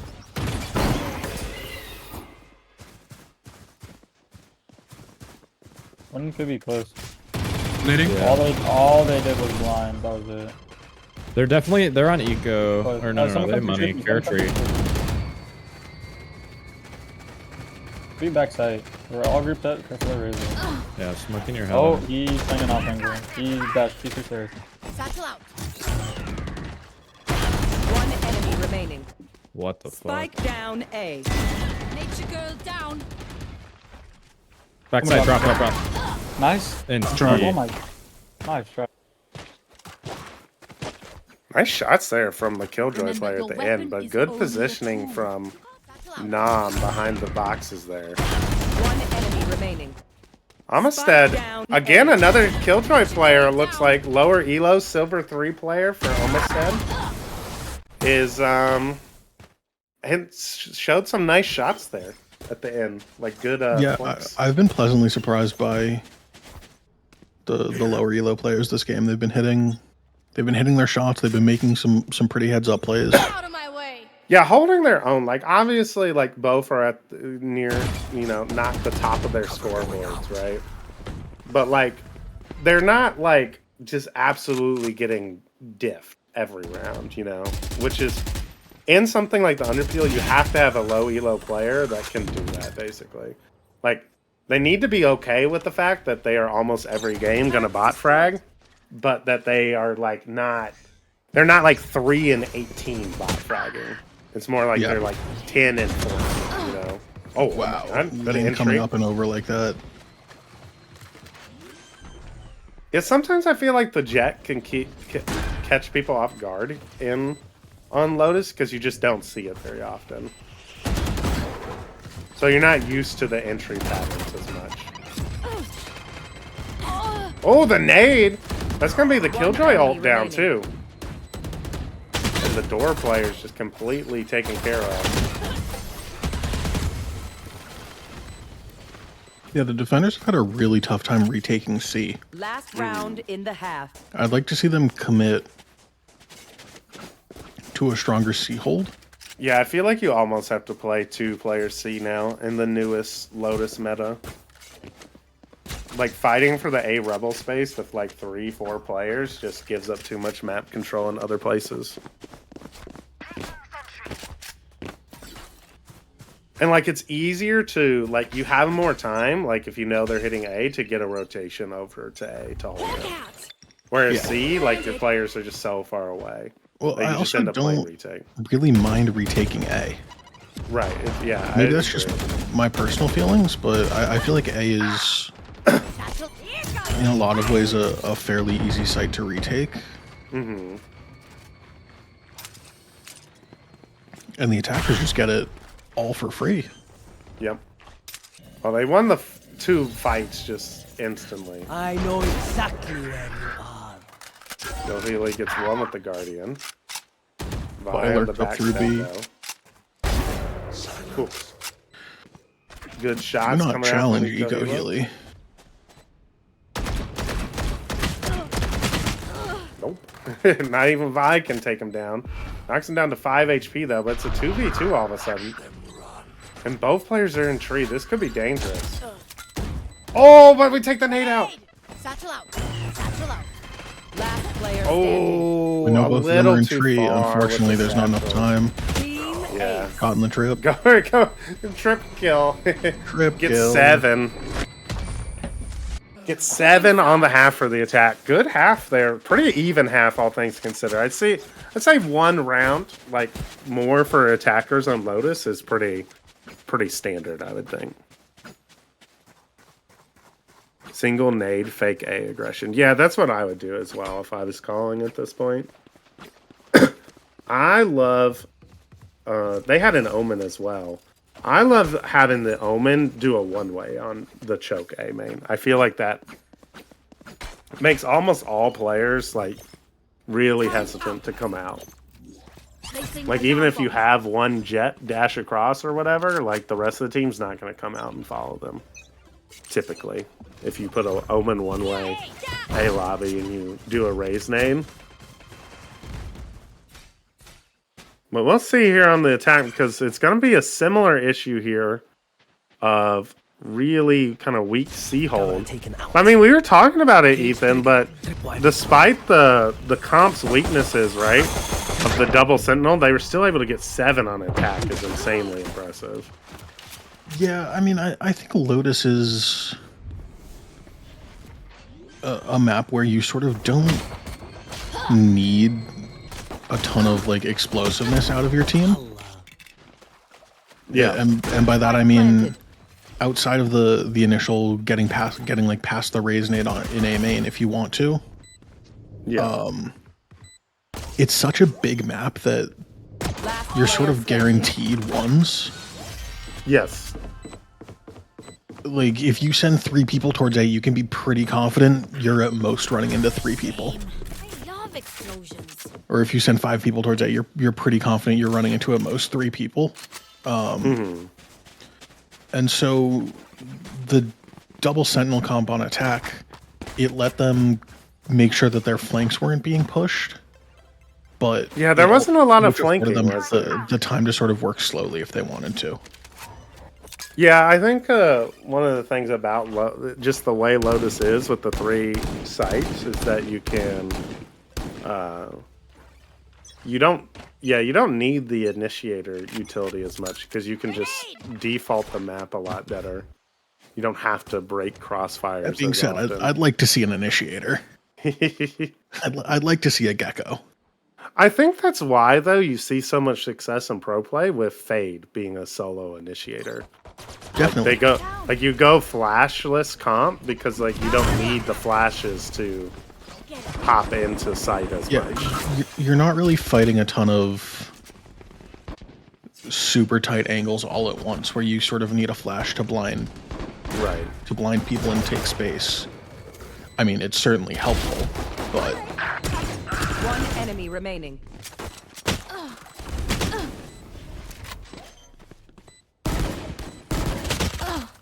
Nice, good little clean retake there from the defense. Gets up to 9. Yeah, and unfortunately for the attackers now, they're attacking into a double sentinel comp, so the defenders have a lot more leeway to sort of say Cypher on A, Killjoy on C, and then the other 3 in B to fast rotate. Yeah, or you can just or however they want to do it. You can just do 3, everyone else A, Killjoy just Giga set up B, Cypher just Giga set up C, and you're kind of chilling. Yep, and now Killjoy does not peek until something happens. Drop in a smoke. Go Healy on the 1-way. Looks like it's going to be a C hit, but they do already have 2 players here, along with a full Cypher setup. So it's going to be pretty hard to get into the site, I feel like. Sky Dog's going to spot 1. Nom goes in, gets 1, traded out by Vi. Not able to take out Calling My Son. Good entry into C there. Gonna be able to get the plant down now. Shadows traveling. There's planting from Mound. We could get, we get taken. Oh! What shots from Lane? This guy's just popping off with the Sheriff. And now it's off to Eco Healy. 1v1. I think location known at Mound. Shadows. Will be able to smoke the bomb. Has plenty of time to grab it and leave. Good patience there, knowing that the spam's going to come through. Ooh, tricky mind games happening here. Unfortunately, from both of them. Yeah, who basically blinks first and goes B? It's going to be the Rays. So Eco Healy's going to win the mind game here. Oh, and I like this plant spot too. He has a smoke coming up as well. Cover going out. He knows where Raze has to be. He's going to cross in time. Oh, just stay there. Ooh, now I don't like it as much for Eco Healy. And I think I still like this. I think holding the cross out of... I think he should just held the smoke. I think he wins. I don't think he should take this fight. He wins it anyway. Eco Healy with a nice clutch there. I think it was a 1v3. Yeah, I mean, Oh my god, these shots from lane were insane. I think if you complete that full wraparound to CT, by the time you get there, enough time will really have passed that they should have cleared CT, but also not really have time. Plus, with the Omen Blind, you can distract them and force them to get off the bomb. If they stick through an Omen Blind, they're crazy. Yeah. I just think that it affords a lot of time, and it's not really an expected play. Yeah. I think in my just like holding where Vi was after putting a smoke down like this, and on a slight off angle out of someone having to like slow walk your smoke, like I think you're just winning that fight 80% of the time, basically. Oh, nicely done from Mix to get. Oh, Vi gets 2. Oh, nice hold of C there. That was a great hold by the defenders. And that's kind of what you wanted to have seen from the other team of adjusting on the C hold, right? Of like just having a crossfire, someone pillar on site, someone bend, and you just mow them down as they try to get through the choke. It just gets so tough in that way. I mean, great job from Mix there, managing to trade themselves, killing the Raze before going down to the Raze ult. Because if Mix doesn't kill the Raze there, Vi's not able to get 3 from Bend, basically, because she's just getting pinched. Or they're getting pinched, I mean. Yeah.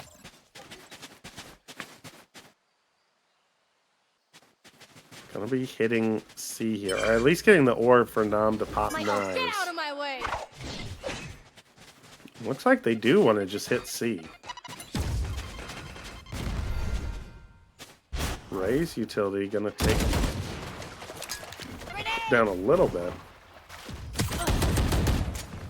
Oh, the knives not able to land. Ray's getting 2 and staying alive right now is incredible. Yep. One enemy remaining. Getting their ulting. I don't think the clove ult is really needed here. I'll be honest. It's an overheat for sure. Ooh, almost got dangerous too. Vi was managed to find the trade at the end, but Eco Healy almost had a chance to make it a 1v1. Guess I stand corrected a little bit. The yeah, would have been important.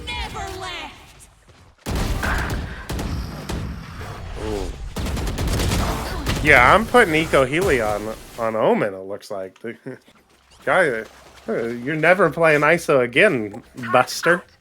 Buddy. Why did defensive Clove give the attackers that smoke? I don't know. Vi's probably trolling, would be my guess.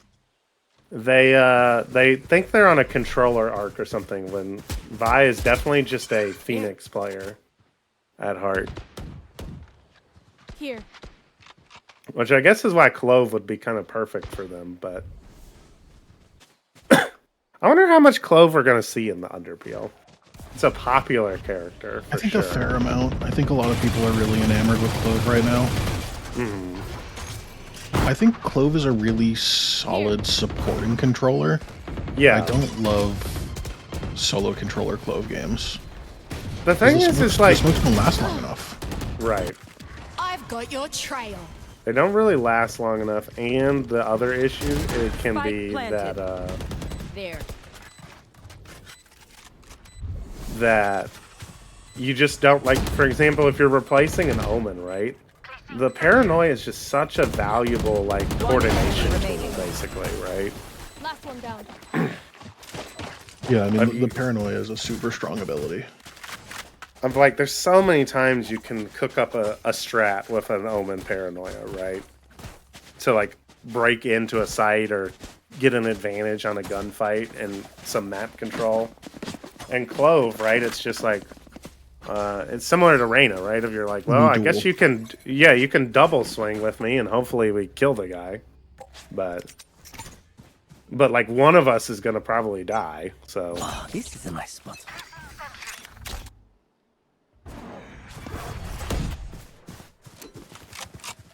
Having the TPs in the clutch also feels really good. Yeah, the TPs are underrated utility, to be honest.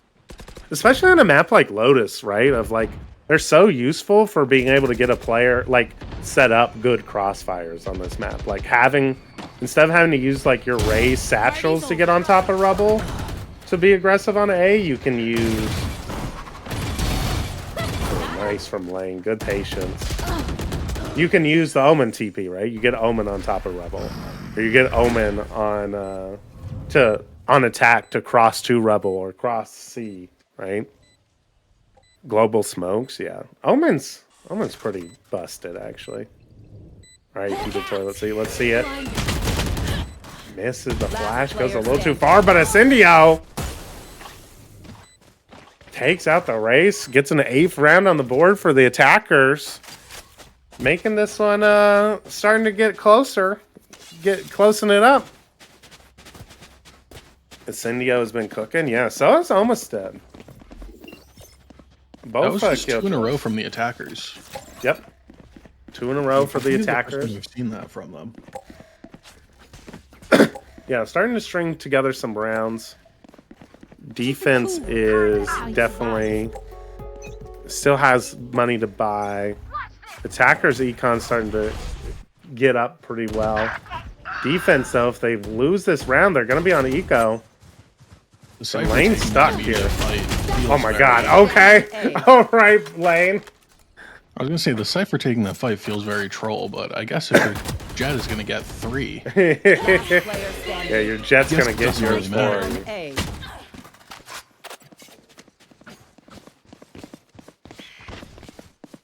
Thanks, Basics, for resubscribing as a tier 1 sub.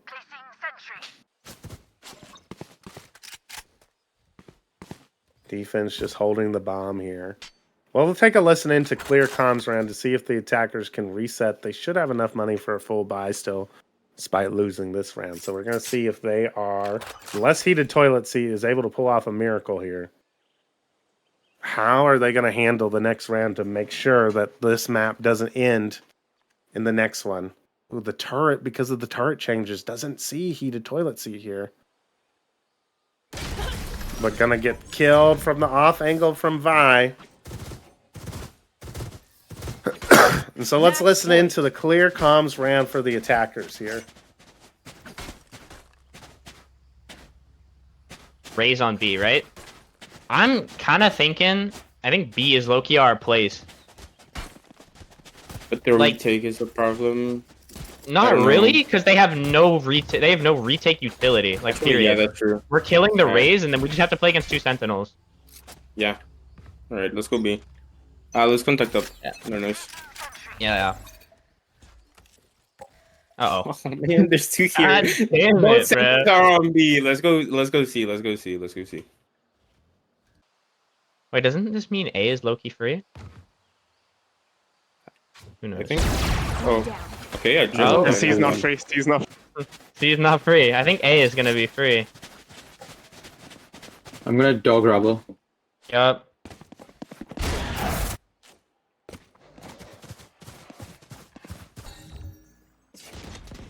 Nothing rubble, careful Been close. spotted, fellas. Oh, Off might be here soon. Bomb close. I'm gonna start to Nothing out out. of this. Oh no, the fucking trip, break it. Oh, stairs. 2 stairs. One enemy remaining. Chi. What the? Defenders win. GG's coming out in the chat. Yeah, those This comms were C kind of was funny. not free. C wasn't free that time.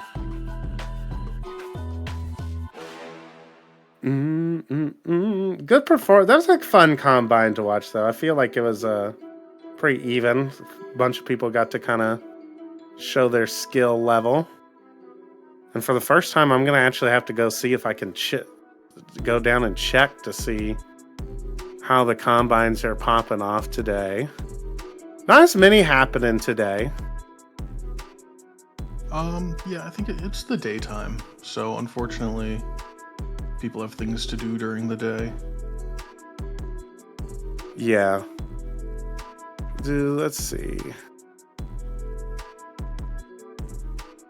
Oh, we just one just popped. Okay, so we will have another one to be able to watch. I also most people are done, like have their combines in, so they're kind of just like, yeah. I'll just sit this one out for a bit. Yep, that's fair. Well, we have one we're going to be able to watch here in just a moment. I'll get us into the party. We'll probably take a short break here. We're going to go grab some snacks and a drink maybe. And then we will be back for our final combine of the combine season, chat.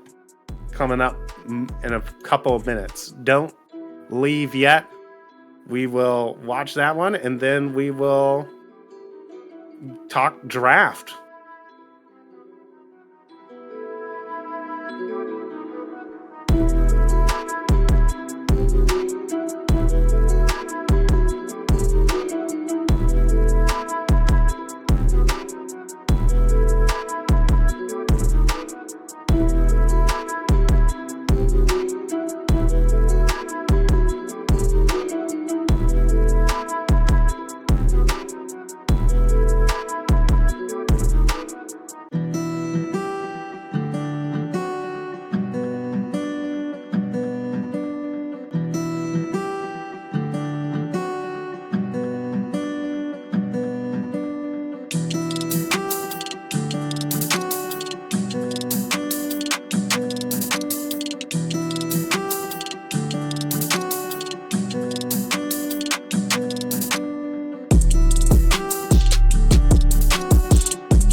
What's up, chat?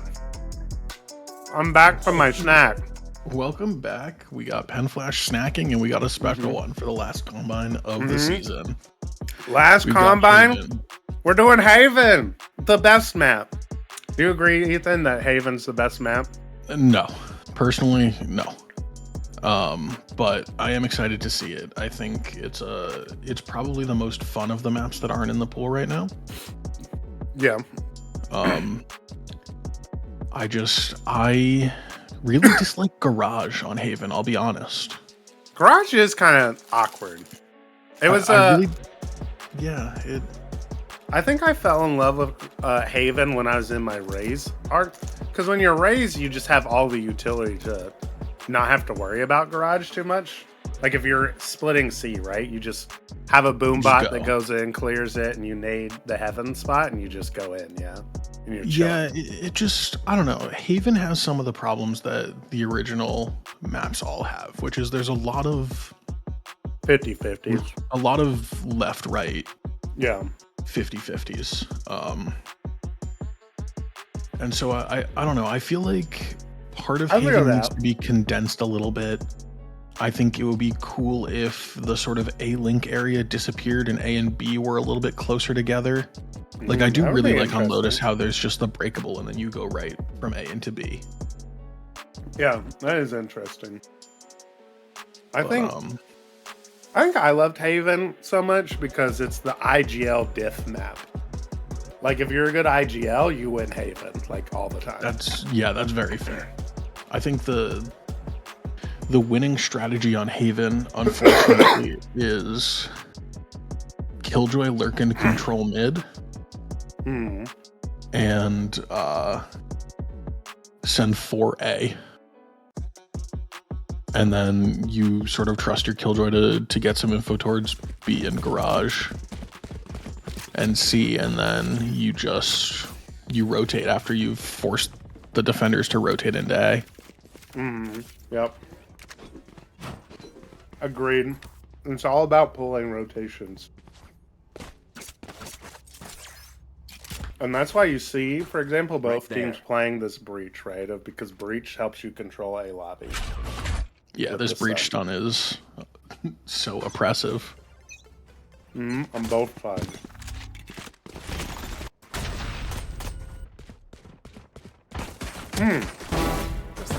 Nice shot from Colin. The defender's getting away with 2 there. Yeah. Yeah, Snow going it's tough, and now the defending Omen has already pushed out on the flank and already walked right up. Yeah, this is great from Fire Spirit to have taken this space. Cover going out. Oh yeah, Jinx, it's because they made me the party leader, so I was like, we're playing... I originally said Sunset because I just wanted to watch a different map, basically. And someone was like, what about Haven? And I was like, you know what? Fuck it. It's the last combine. So let's play Haven. For example, when we did Underpeel All-Stars for Season 3, all of those show matches were on the 3 out of rotation maps. And it was a lot of fun. Fox on Cypher is interesting. If I remember, Fox was a Reyna that went 20-3 on Ascent the other day. And so seeing them on the Cypher is a bit of a change up. Fox, I think, is a fill player. There's a couple. Here, careful now. There's a couple of the Immortal, like 1 players. Like Fox and Cold are the ones I think of the most. Ooh, misses the second, but nice shot from Fire Spirit on the first. Great blind. Unfortunately, they have to switch to pistol now. They've been given so much time here. Yeah, go down to cue ball. Spike planted. Once this Thrifty's on, Calling My Son's gonna have to land these shots, but goes down to Ficarus, and now it's just Snow. Low. Oh, going a little crazy there. I mean, that's a bold strategy. Thrifty round for the attackers there. Great Thrifty, just overwhelming the Garage player of Fox. You can see the uncomfortability probably on the Cypher there of just not in a good position to get out. don't think Cypher's the best Sentinel on this map. Mm. This is one of the maps that Chamber's actually pretty viable. Killjoy is definitely very strong. Honestly, Yeah, I think Killjoy's really you could make a good case for Deadlock on this map. Interesting. I think there are a couple sort of key chokes that if you can jam up the attackers or the flanking defenders, you're in a really good spot. I think if you can, as an attacker, if you can stop the defenders from flooding out of CT or Heaven, if you can cut off either the garage or the CT on C, retake lane. Wow, that was scummy from the defenders, I'll be real. Yeah, it's a nice little bait garage. setup, yeah. And Fox all of a sudden might be able to counter Thrifty now. That's 2 Vandals now for the retakers. And Lane is kind of dialed after having a slow start to the first Combine we watched is just popping heads like nobody's business. One enemy remaining. Now it's up to Not Seriously. Oh, good blind. Gets a couple, but Lane able to finish it off. Nice. So we're going to listen to Clear Comms round now from Team Interitus to see how they're approaching attack on this out of rotation map. I got my one. I killed Razor. I didn't get my one. Oh, kicked. Oh, banned. yeah, Easy, banned. easy. Okay, I understand. Let me buy someone though. Wait out the breach, you till. GG's. Please back Breach, over. let me buy you. Thank you. I'm not gonna stun until we're ready to go then. Wait 3 seconds exactly. Okay, let's go.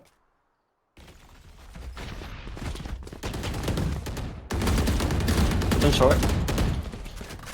Yeah, that's fucked. Alright, Bammy, I'm 10 HP. Lock long. Pushing through the bricks. Oh my god, this is side smoke for sure. Recon backside. Flashing through sight. Spawn. I'm blind. One heaven. I kind of messed up Oh man, heaven. you have spike. I do, you're right. Finding. Breach flash that CT. Raise Heaven. 2 more out CT. Cypher reach. I got bullied, man. Player standing. Breach graffiti. Wait, what the fuck? Nice try. I got absolutely bullied. And we're back. Good, I thought the decent comms coming from the attackers, but weren't able to. I think Interitus there, our little stat boy, was trolling. Grenade. Paint. Not getting the bomb down on sad sight for long enough. So the flood retake was very quick with the raise and root util from the defenders.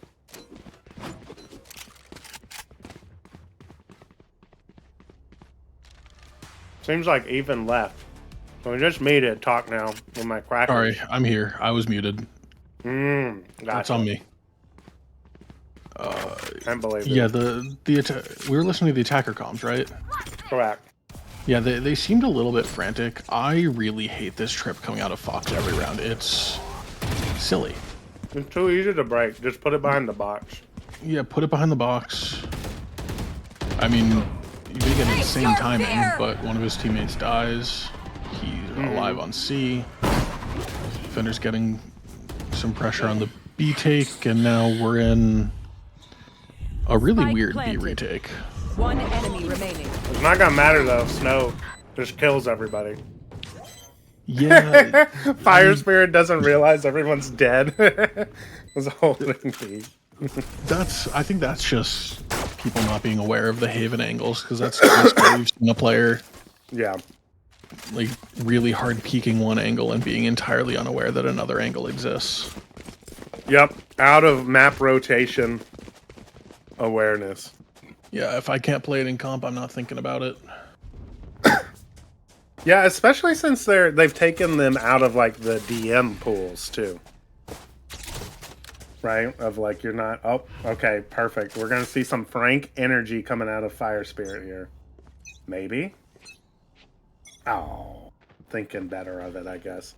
Probably the right call would have immediately been spotted or heard TPing in there. Better to play off of this Cypher trip for sure. Good blind. Gets one despite being stunned up. Good trade from lane. 3v2 now. The site defenders on C did a great job of getting more than one. Spike planted. Here. How patient is Snow? Ooh. Last I player feel like we standing. got a call One for our enemy team remaining. to just chill there. Oh, this is an interesting fight here. Whoa!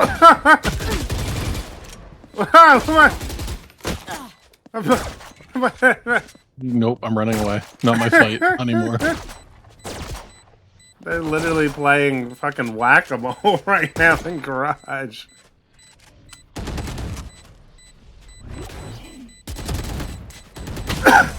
Both players are absolutely...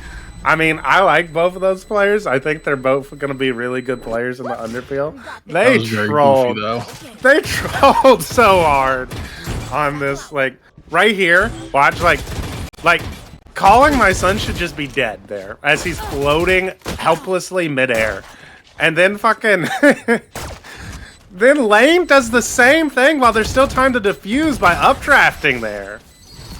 Like, if calling my son just hits, like, a couple shots, Lane just dies for free. Yeah. And calling my son's able to defuse.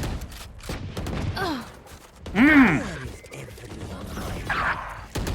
Good little ping pong shot. It's not gonna matter. Because there's a good reaction from the attackers. One enemy remaining. But I like that swing from Fox from Garage as someone tries to punish the satcheling into window. Okay, Yeah, Fox. I think one of my other problems with this map and Garage specifically is as a defender, it feels like you can't really take that fight without getting just like giga punished. Yeah, unless you're like a Phoenix or a Sky and you flash out and peek. Spike planted. Even then, the timing's really tight, and the area you're peeking is so small. Yeah. Unfortunately, Fox is gonna get shot in the back here, or knifed. We'll see.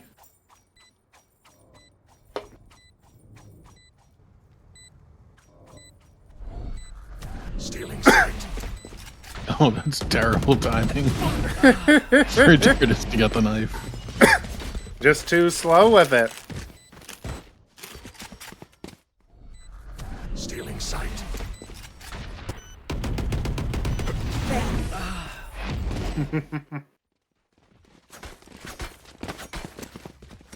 This game's been pretty even. Yeah, I mean, outside of the really goofy kind of troll plays we've seen, both teams seem pretty evenly matched on this map right now. Yeah, I mean, even with the goofiness, right? Here. It was evenly distributed, right? Both players were being goofy. That is true. Here. Snow on a little off angle here for window, but it's actually just going to allow these people to walk into sight. Let's see what Snow gets spotted by the Fade Eye at the very end there. Headshot. Good timing though. Oh, Cue Ball hasn't peeked through yet. This B hit's just gotten completely demolished. Oh, don't. No! Cue Ball! Cue Ball. Unfortunate timing. More just when you're 5 HP, you can't be committing your breach ult in a 2v5. Yeah, it also just gives away your position Yep. at a time that they were just about to stop looking at you. Yeah, he needed to, like, basically try to take the timing to get the 2, and then maybe you commit the breach ult.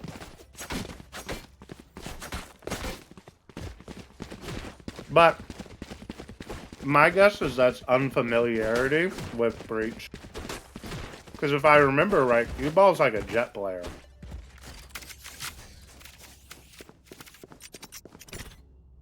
So probably flexing here. Really interested in this Fire Spirit POV at the start of this round. Get out of my way. Gonna get one weight off. Good setup. The trip just getting infinite value here for Fox and C choke.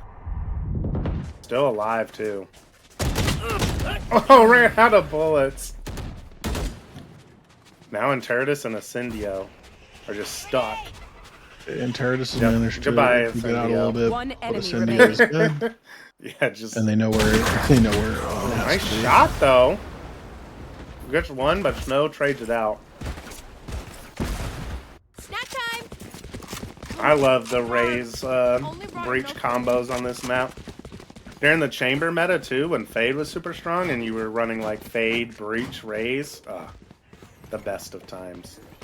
None of this bullshitty Harbor Viper nonsense on Haven. Honestly, buff some chamber. Harbor players on Haven. And pro play. Oh, I mean that doesn't count. They're cooking something weird. In Underpeel, we saw Tinfoil Rex, I think, were the only team playing the like meta like guard comp, which is Viper Omen on this map. I am a big Viper fan. I think Viper has a lot of use. I remember when I was first learning this game, I tried to come up with a way to play Viper as a solo controller on Haven, and like you can do it. It's just a little bit tricky. Last player standing. It's the same thing you run into with Viper anywhere. Where if you commit all of your utility early, the other team can just rotate. Gun here. And then what can you do? I mean, all of your smokes are down somewhere else. You're just playing bad Reyna retake. Right. But if you can sort of craft your utility usage around what the other team is doing, then you can be a very strong player. Viper just has to be second controller all the time. That's how you actually unlock her power. Yeah. I think Viper Omen or Viper Astra is probably the answer on this map. Viper. Yeah, Astra gets played a decent amount on this map too. I mean, way back in the Viper Astra Pro meta, it was disgusting. Dude, I mean, that was just the meta. You were just literally playing Killjoy. Killjoy, Viper, Astra, plus 2 people who are just waiting. Yeah.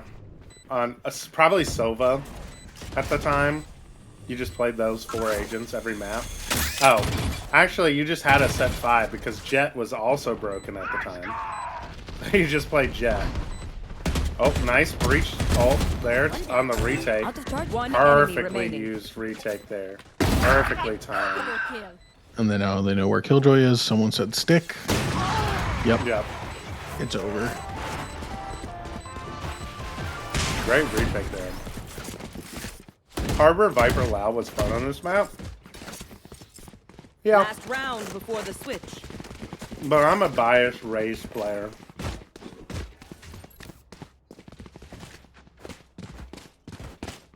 I don't know. I find the breach more like fun, I guess, than like Vipe or Sky as a flash initiator. I feel like Breach is the least fun character to play in this game. You feel so when you're cooking on Breach though, it feels so good to stun everybody up. Yeah, I mean, I feel like if I play Breach now, I'd probably have a much better time because I understand the game a lot better. But I mean, no immediately getting off that angle, I think, is a little bit troll. Breach feels yucky. Well, I mean, I didn't play Breach. I played Sky on this map. But it was one of my worst, it was one of the maps that I feel like you played Sky, but you were kind of like, it doesn't really work, at least in rank. Like, you're just kind of a... Like, you really need... It's one of those maps when you have the rules, right, of, like, you need to pick Flash or Recon Initiator. Haven's one of those maps where it's like, I I feel same with Icebox is similar to this. It's like, man, I really should just be playing Sova. Probably is how I'd actually get good impact. One enemy remaining. Nice from Miss Indio. One enemy remaining. Oh, good swing from Cue Ball to trade out. Even half. 6-6 on Haven. Wouldn't ask for a better match, honestly. Yeah, it's a good one to finish us off in the combines with. Yeah, Sova is insane on Haven. Yeah, I feel like if you're an initiator player, you play, especially back in the day, you would play Sky. Right there. You play Sky, Bind, Split for sure. You play Sova, Haven. What's up, Colby? And what are the other maps? Sunset now is Gecko for sure. Ascent, Breeze. Ascent you can pull off KO, but that would probably also be one where you should probably just play the Sova. Fracture, Breach, yeah. But Fakeanon, I think Fakeanon just hates Breach. That guy does everything in his power to not play Breach. I mean, as he should. Is Breach meta on any of the maps right now? I guess maybe Sunset. No. No, not really in pro play. No, Breach isn't meta. Like, I think even in solo queue, you wouldn't play Breach anywhere. Oh, the lurk onto C? Caught. This is such a weird round. Yeah, I'm not entirely sure what's happening when the defenders have 5 alive and they killed an attacker in C spawn.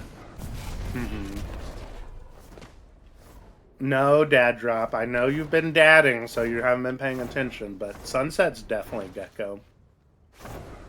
In solo queue, for sure. 30 seconds I think left. Gecko's just like obnoxiously strong right now. Well, and actually, he's it's just not that. taken They finally made Sky worse. Yeah.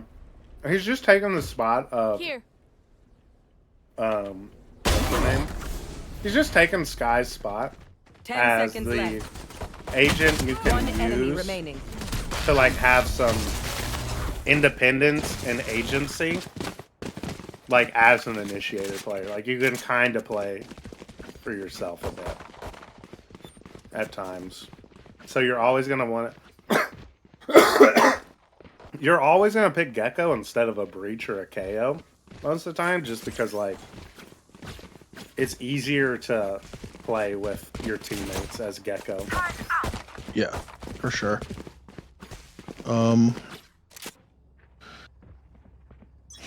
I also think I'd like to see Fade make a comeback. I think they nerfed Fade a little bit too hard.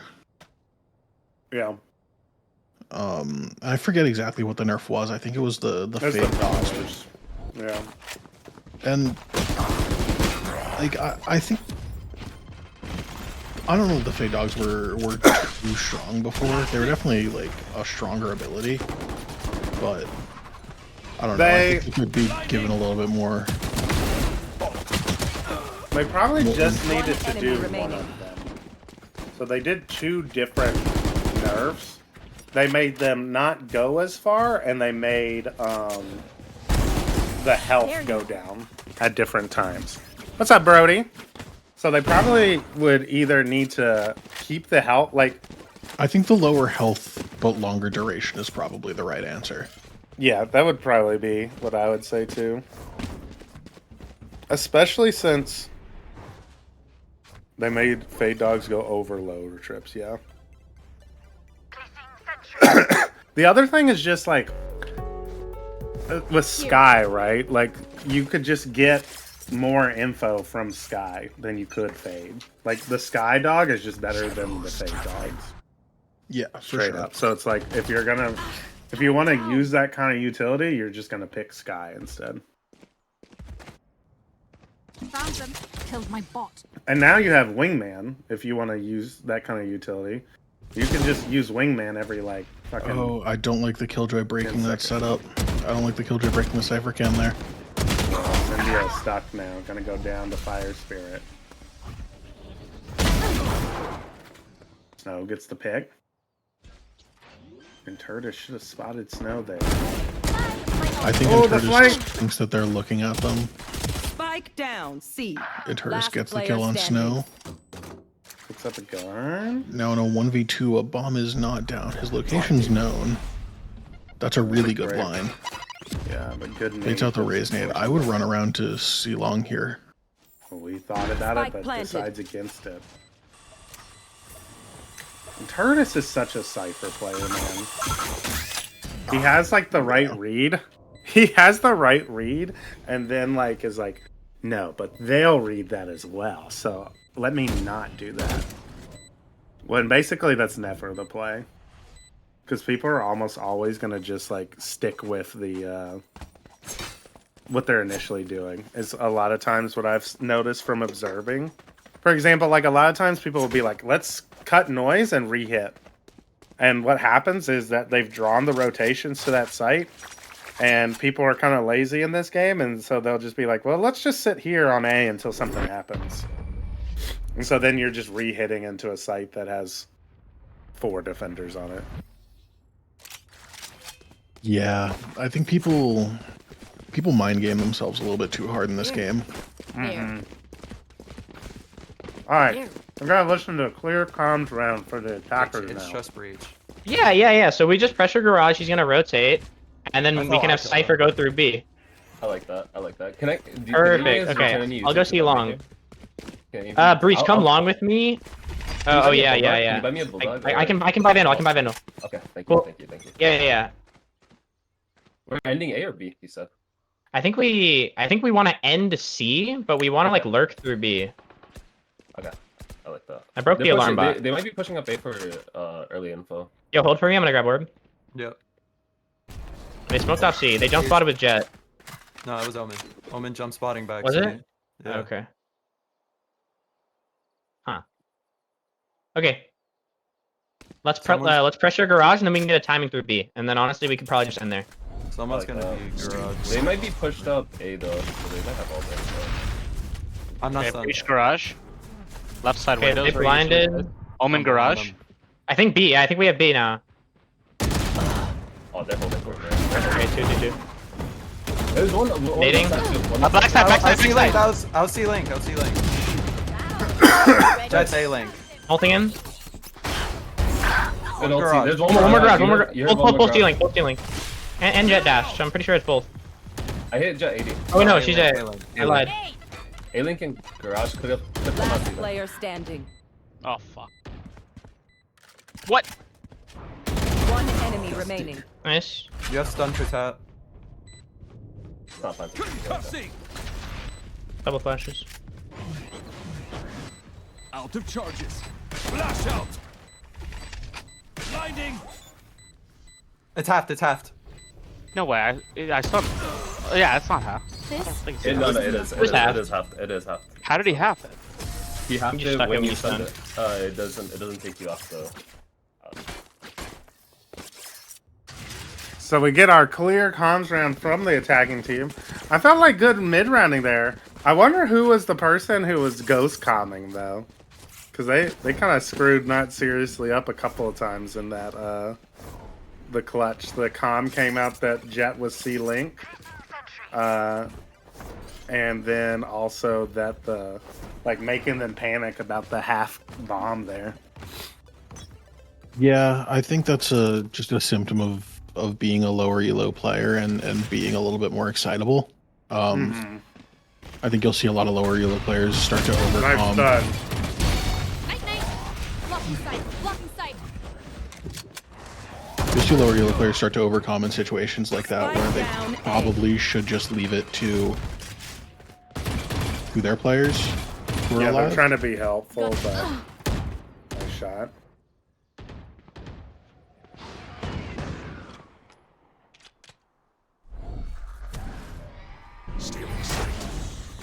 One enemy remaining. Oh, and Teradus. You don't got a blind there, in Teradus. You're behind him. Yeah, they're trying to overcompensate for their teammates not listening in comp games. Yeah, exactly. Fire Spirit 1v4, just a little kitty cat classic to work with here. Gonna go down. You tried. 10 on the board for the defensive squad now. They've won 4 out of 5 on the defensive half. Yeah, it was a really close game for a while, but it feels like this is maybe going a little bit more one-sided for the second half. Placing sentry. For sure. They I think this defensive comp has a pretty good like just setup with the Fade can get info at A, stun can come out A, lane's fighting it pretty aggressively. Like that was a great util combo of the stun, and I liked holding it. And I like that too, of using the stun to basically let the Jet get out after fighting that space.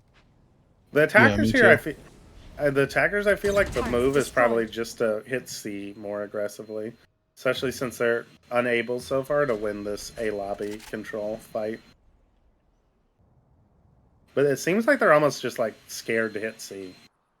They're like you, Ethan, and they're scared of going garage, so they're not taking garage control at all.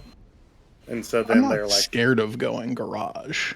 I don't know. I think if we rewound the tape, we would hear you say, "I'm shitting and pissing my pants anytime I see a garage in real life because of Haven C garage." I mean, the garage in my house right now is very creepy. I will give you that. But I don't think I'm scared of garage. I just don't. Like it. I got you. The opening pick onto the Jet there though gives them a free A site. But one of the things about this Haven comp with the Breach, the Fade, the Omen, you have so much good retake util. Like you can just clear out so many angles. It's not gonna matter right now. Well, maybe it does though. Breach ult ready to be committed here off of tap, but I think it's gonna catch Fire Spirit at this point. Off your feet! Oh no, right in front of it. Oh no! She wasn't ready for the person on the right. Nice stun comes out, able to get him off the bomb. Clutched up from not seriously, but an expensive round there for them to finally convert one that cost them the breach ult and all of their weapons. This is going to be the round, Ethan. As we can see, I believe 3 or 4 players on the defensive side aren't going to be able to buy next if they lose. And on the attacker side, I believe almost all of the players are going to be unable to buy next round. So this is going to be the round that determines whether the defense can put themselves on the map point. We're probably either seeing map point or a tie game. Yep, exactly. Quick down A short. Interesting use of the Fade ult there. Like, calling my son is caught out. But nice little angle from the Jet there. Look at Fire Spirit is all the way through garage, but Ascendio and Intertus are all the way through C. What is the timing like here? Oh, they're tucked. Oh, but they clear them! And Intertus is whiffing! He full blinded all 4 of them. He only got 1, and Fire Spirit gets the lurk kill now. This is a weird round all of a sudden. 4v2 though for the attackers. Looks like they're just gonna plant for B. They're planting for A link though. Even though there was a no, I guess we have 2 defenders alive. Yeah, I was about to say, but like they know there's someone towards A link. It feels like. Cue ball lands the kill on the lurking Omen finally, but Fox is lurking through garage as well. But oh, this is so claustrophobic here. Like, look, they're just stuck in this spot. Yeah, I think the thing here is you just don't expect a second player gone. Yeah. but not seriously. Does finally find the angle. Okay. We see that bomb ticking. And we see someone actively defusing. We're just Like, I don't want to swing it. I'm not gonna swing it. No, it feels like a lot of effort. I'm comfy back here. Mm-hmm. But we are gonna see the save now coming in from the defense. They have a couple of ults, Breach ult and Jet Knives, for example. Jet Knives online for Snow for the attackers as well, along with an Omen ult for both teams. One off of the Raze ult for frame data. Get out of my way. Lane's gonna instantly take a peek garage. Nobody holding it. No punish coming in. Attackers have really prioritized just kind of they're just waiting to see if someone peeks short here. I think that's a pretty viable strategy. Usually it's coupled with getting some map control somewhere else on the map. Yeah. But that's okay. It works out decently for them. They were hoping that because Lane had been playing short, peeking short almost every round. Yeah, I mean, the defenders aren't super aggressive.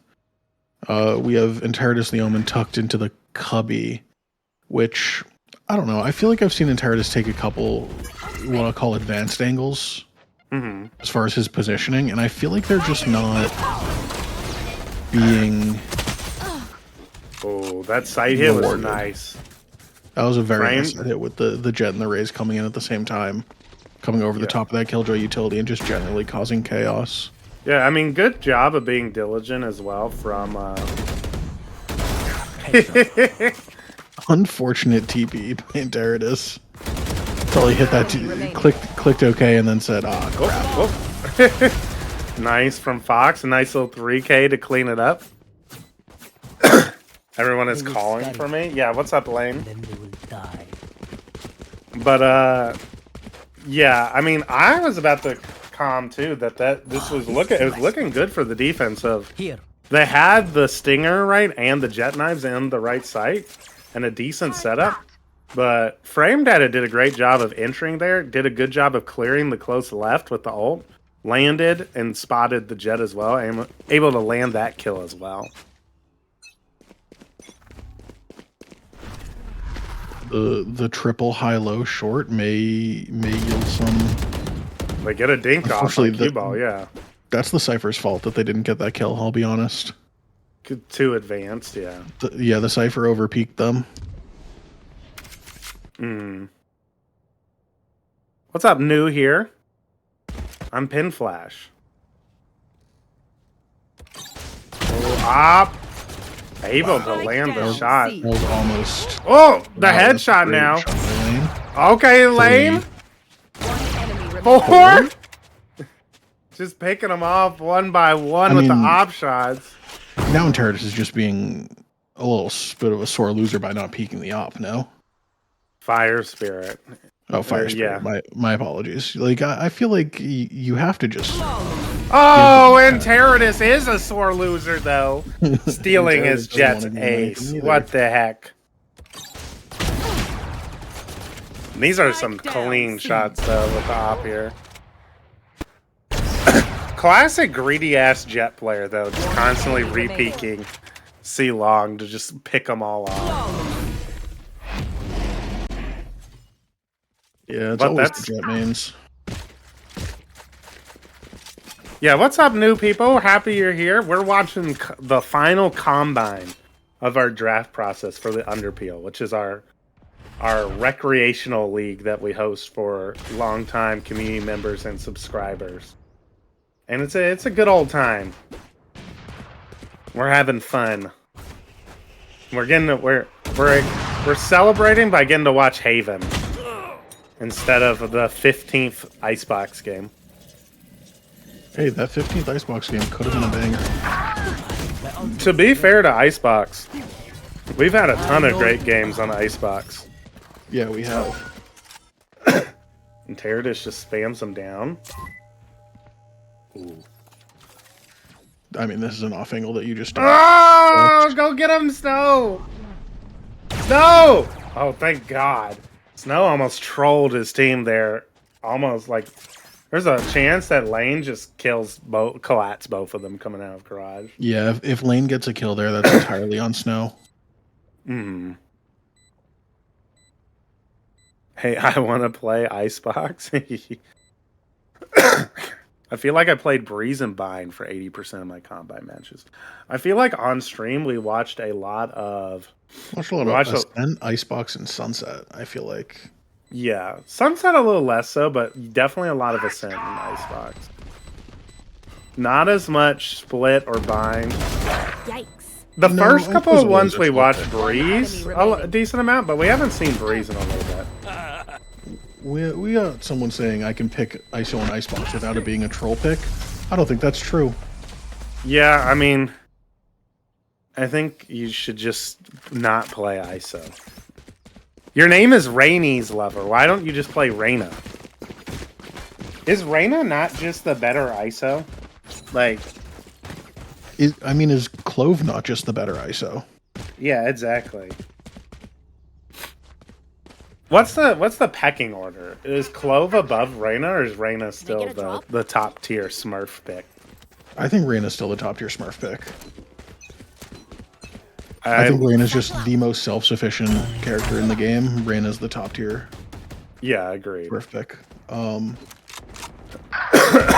I think Clove is probably a close second because Clove lets players smoke for themselves and take crazy duels with the overheal. Right. Yeah, you get a little bit of the healing with the overheal. But not as much as a Reyna potentially can. For team purposes, Clove greater than Reyna, but pure fragging, Reyna for sure. Yeah. But I mean, if your team purpose is just winning the game and I'm better than everyone else, so I'm going to frag the fuck out, is it Clove or Reyna? Like, if you have JG, are you putting JG on Clove or Reyna? Reyna. Yeah. Exactly. Putting him on Reyna and watching him drop 45. Next. Next game, GG. I feel like almost, this is the only time being slow has gotten a rotation actually off of A. Oh my god, this is... Yeah, but take into account all the people who think they're JG and they're not. Oh, for sure. I'm talking like, I'm the Underpeel host, so I only think in terms of Underpeel applicability most of the time. Oh, this is a good Defender Killjoy is tough. It's in a bad spot for. Oh, but Fox manages to actually get a kill. Anna's gonna be able to get out, but calling my son is doomed. Yeah, he just... I feel like you just try to hide or just try to find the fight if you're gonna commit to it like that. This Killjoy ult was in a bad spot. It let the defenders get out without really a lot of issue. But Fox is kind of popping off here, but thick res.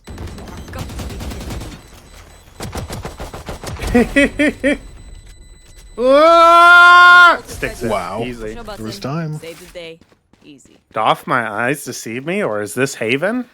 Nah, this is they put they did some new changes. This is Roblox. Yeah. We switched to Roblox. People it said just they wanted looks to do like Combine Haven Blitz because for the it's last a little Combine. simpler to put in. I'd rather have them on Clove than Reyna. Maybe. I think it's bug. There was when we did the All-Star. I don't know if you were here or not for the All-Star games, Ethan. I don't believe I was. When we did the All-Star games, we played Pearl for one of the All-Star show matches. And Pearl was like weirdly bugged on my observer feed.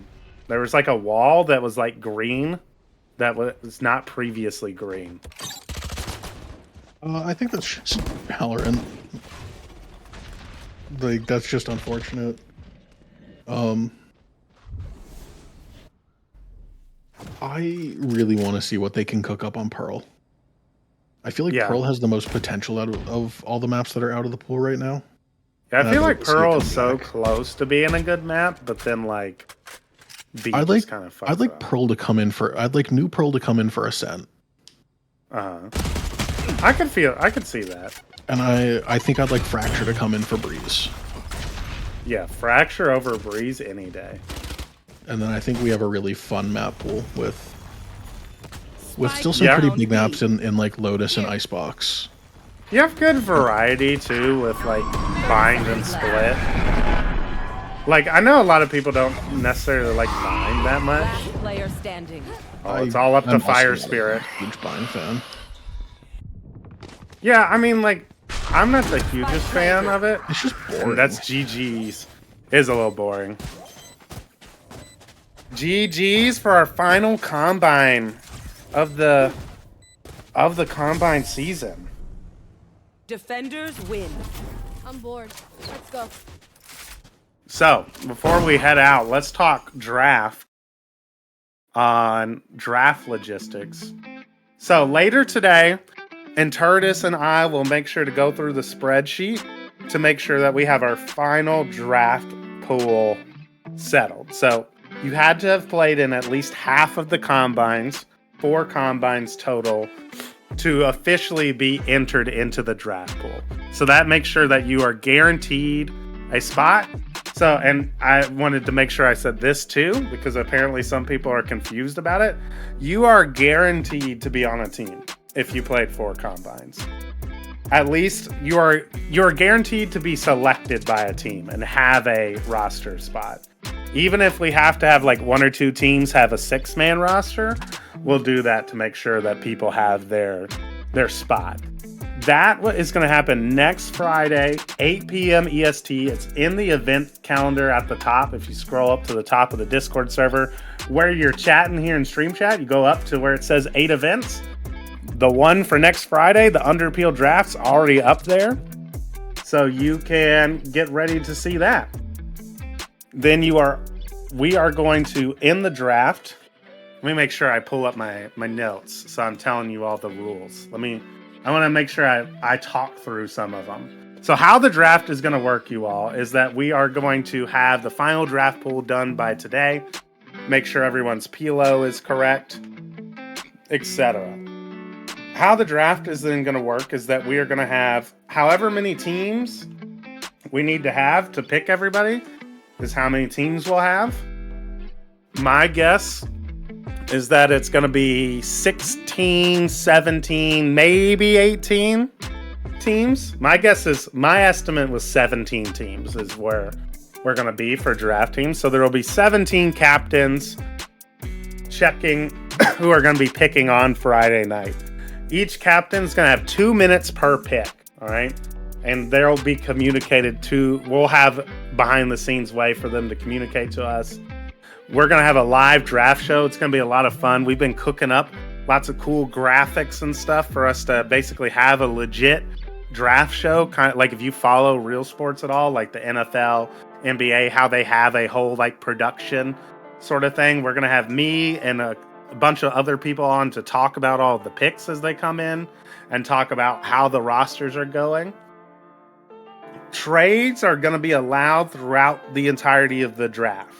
All right, so captains are going to be allowed to be creative to try and make sure that they can pick the players they want. My goal is with the draft to try and create as many fun, positive team environments from this draft pool of players as possible. So, and to have a memorable, exciting live event experience during the draft. So we're going to have trades to try and help facilitate that because trades are fun and it'll be exciting to like hear the news of people doing trades, but it'll also help people get on to the teams they want to be on. So if you're a player, for example, I'm expecting you, if you are really wanting to be on a certain captain's team, be proactive, reach out to them ahead of time so that you can let them know that they should be trying to trade for you potentially if another captain drafts them, so that you can wind up on their team, but that other captain can still get like another chance to pick a different player. So there's going to be trades allowed to help facilitate people getting onto the right teams and stuff. And that'll be fun. After the draft, for the players who end up on a team where there's either another player on the team they don't want to be on with, or they don't gel with the captain, is you will have 1 week from the draft to let me or another Underpeel staff member know, you can submit this through mod mail, for example, that you are going to decline joining that draft team. So players who decline joining the team that drafted them, like if after the draft is over, you didn't get traded to the team you wanted. And I more want you to decline a draft team if you really feel like you are not going to be able to have fun. If it's just kind of a like, I just don't know this person very well, I'm not sure, I would ask that you just give it a try for the first couple of weeks if you're to test it out, because you'll probably have a good time anyways. Because if you remember, if you're a draft player, you didn't really know any of the people in the draft pool until the combines. So maybe you would give these new teammates a chance and you'll have a blast regardless. But if you, for whatever reason, feel like you cannot be on the team you were drafted on, you're going to have 1 week to let me or Underpeel staff know that you're going to decline to join that team. What's going to happen after that is that all the players who decline their drafted team are going to enter like a waivers pool, like a free agent pool of players with all the other people who declined to join their draft team. We're going to, on the Underpeel staff side, we'll try to do our best to match players in the pool to the now open roster spots on other teams. But I do have to just say that if you decline your spot on your original draft team, you're basically forfeiting that you're guaranteed to be on a team in season 4. So like if you get drafted and you feel like you need to decline, I'll do my best to get you on a team, but there's no guarantee that you're gonna be on a roster by the time the draft team's kickoff tournament starts on May 10th. Now, the other rule involved with this is captains are not allowed to drop players from their drafted team roster in order to pick up a player in the free agent pool. Like, the free agent pool is not for like, oh, my buddy declined to play on this other team, so now I can drop someone and pick them up. Like, that's not what I want that to be for. That's not how I want that to work. If you really want to get that player, you need to be wheeling and dealing on draft night to make sure that you get them on draft night, basically. I don't want, like, for example, someone who got drafted to your team and is really excited to play, all of a sudden be told, like, the day before the tournament, hey, I'm dropping you so I can pick up this, like, other person. You know? Because that would just be a shitty experience. So, how does the preferred captain thing work? It's just extra information overheated for the captains who are picking their teams to know, right? So maybe someone will draft you who's not your preferred captain overheated, but they're doing that so that they can get your preferred captain to trade them something, if that makes sense. That's a good thing though, of like lead into I posted these expectations in the Underpeel updates yesterday so that everyone can know like what the rules and expectations for everyone is going to be. So we'll go into the captain expectations because that's a good segue into it overheated. But captains are expected to be present. So if you're a captain, you need to be here on April 26th the whole time so that you can make your picks, right? And I want you to prepare ahead of time. I want you can interview players. You can strategize what kind of rosters you want. You can talk with other captains to try and get ahead on like the trades and stuff so that you can make the roster you want. I need the captains to be creative with how they're going to be making these trade requests and selling players and chat on their team. And then to go to your thing overheated, I need the captains to be flexible and cooperative. I need captains, like, don't expect to land all 5 of the dream players you've picked out. That's probably not going to happen, which is how a draft works.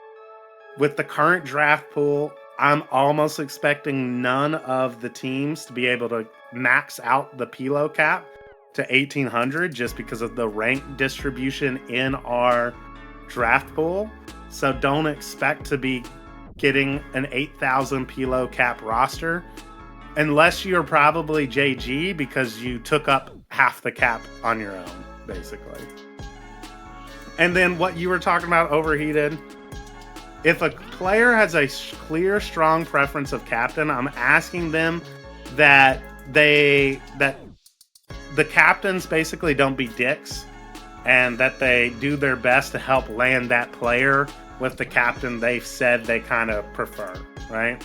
So it's okay to select them, intending them to trade them to the captain, but don't be malicious, right? Be willing to work with the other captains during the draft process. Yes, so if person Z, if I want person Z, person Y picks me, person Z can still trade for me. Yes, that is definitely something that will happen in the draft. Do you have the draft order, or is it to come?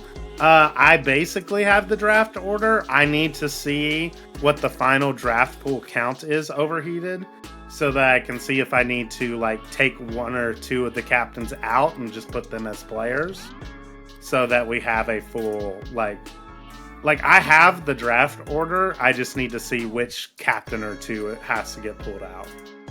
Can you have multiple preferred captains? Yes, Far. You can let me know if you have a couple, and I can manually write on the sheet which those are. And for both captains and players, this is the big important thing as we go forward into the draft. I want everyone to be positive during the experience. So any messages you send in stream chat need to be like positive, encouraging. Like, stream chat during the draft show is not going to be the time to express that you're disappointed with the team that picked you, if that makes sense. Or you're like, oh, I can't believe we picked that guy on our team. Like, that's not the... Stream chat is not going to be the place for that. You can let us know, like, about any issues you potentially have with your draft team afterwards, and we'll work with you to get that fixed or get you onto a different team. But during the draft show, we want to keep everything positive. Because the draft show is basically going to be, in my head, what I'm using it for too, is we're getting all these players onto fun teams. But it's also basically the Underpeel's 1 year birthday. So it's a birthday celebration. It's a birthday party. So I ain't having anybody showing up to the Underpeel's birthday party and being a negative Nancy, you know? All right. So hopefully a couple of you are here listening, making sure I was able to kind of go through the rules, talk through it on stream a little bit of how the draft show next week will work. Any questions in the chat? I hope you know when I get picked, I'm dancing in my room regardless. Bet. That's the kind of energy we want, Colt.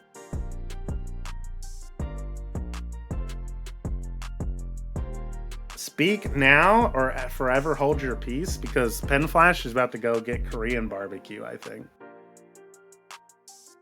Can we hop in for voice on our own picks? Probably not, Zodiac Griller, because we're just going to have so many moving parts that I don't think we're going to be able to, like, there's not going to be enough time to, like, interview people, if that makes sense. Because we're only going to have 2 minutes per pick. I'm anxious for no reason. Now you got it, Fire Spirit. I promise you, though, do you have a mock draft drawn up? I promise you, Overheated, that it's going to be dope. Or do you mean, like, do I have, like, I might do that. If I'm bored at work, I'll make a mock draft. Publish Pen Flash's mock draft. We'll see the draft board, yeah. Oh, yeah, happy birthday, Colt. Go enjoy your birthday dinner. Oh, I want the draft wording to be themed for the team name. You could maybe send that to me, Zodiac Griller. I could think of trying to incorporate that some way. Yippee. All right. If there's no other questions, we're going to call it. Zendikar will do the outro music for us. Can we move our scrim to 750 EST and then only do one map at Pen Flash? If I'm back from my date dinner, Stuart, yeah. Should I be there? Well, yeah, everyone should be there to watch. It's going to be fucking giga hype. It's going to be fun. All right, adios, you all. Happy birthday to Colt. we will see you all next week for the live draft show, where we get all these players onto their teams. Have a good one, you all. Appreciate you all coming out and supporting. We will see you all next week.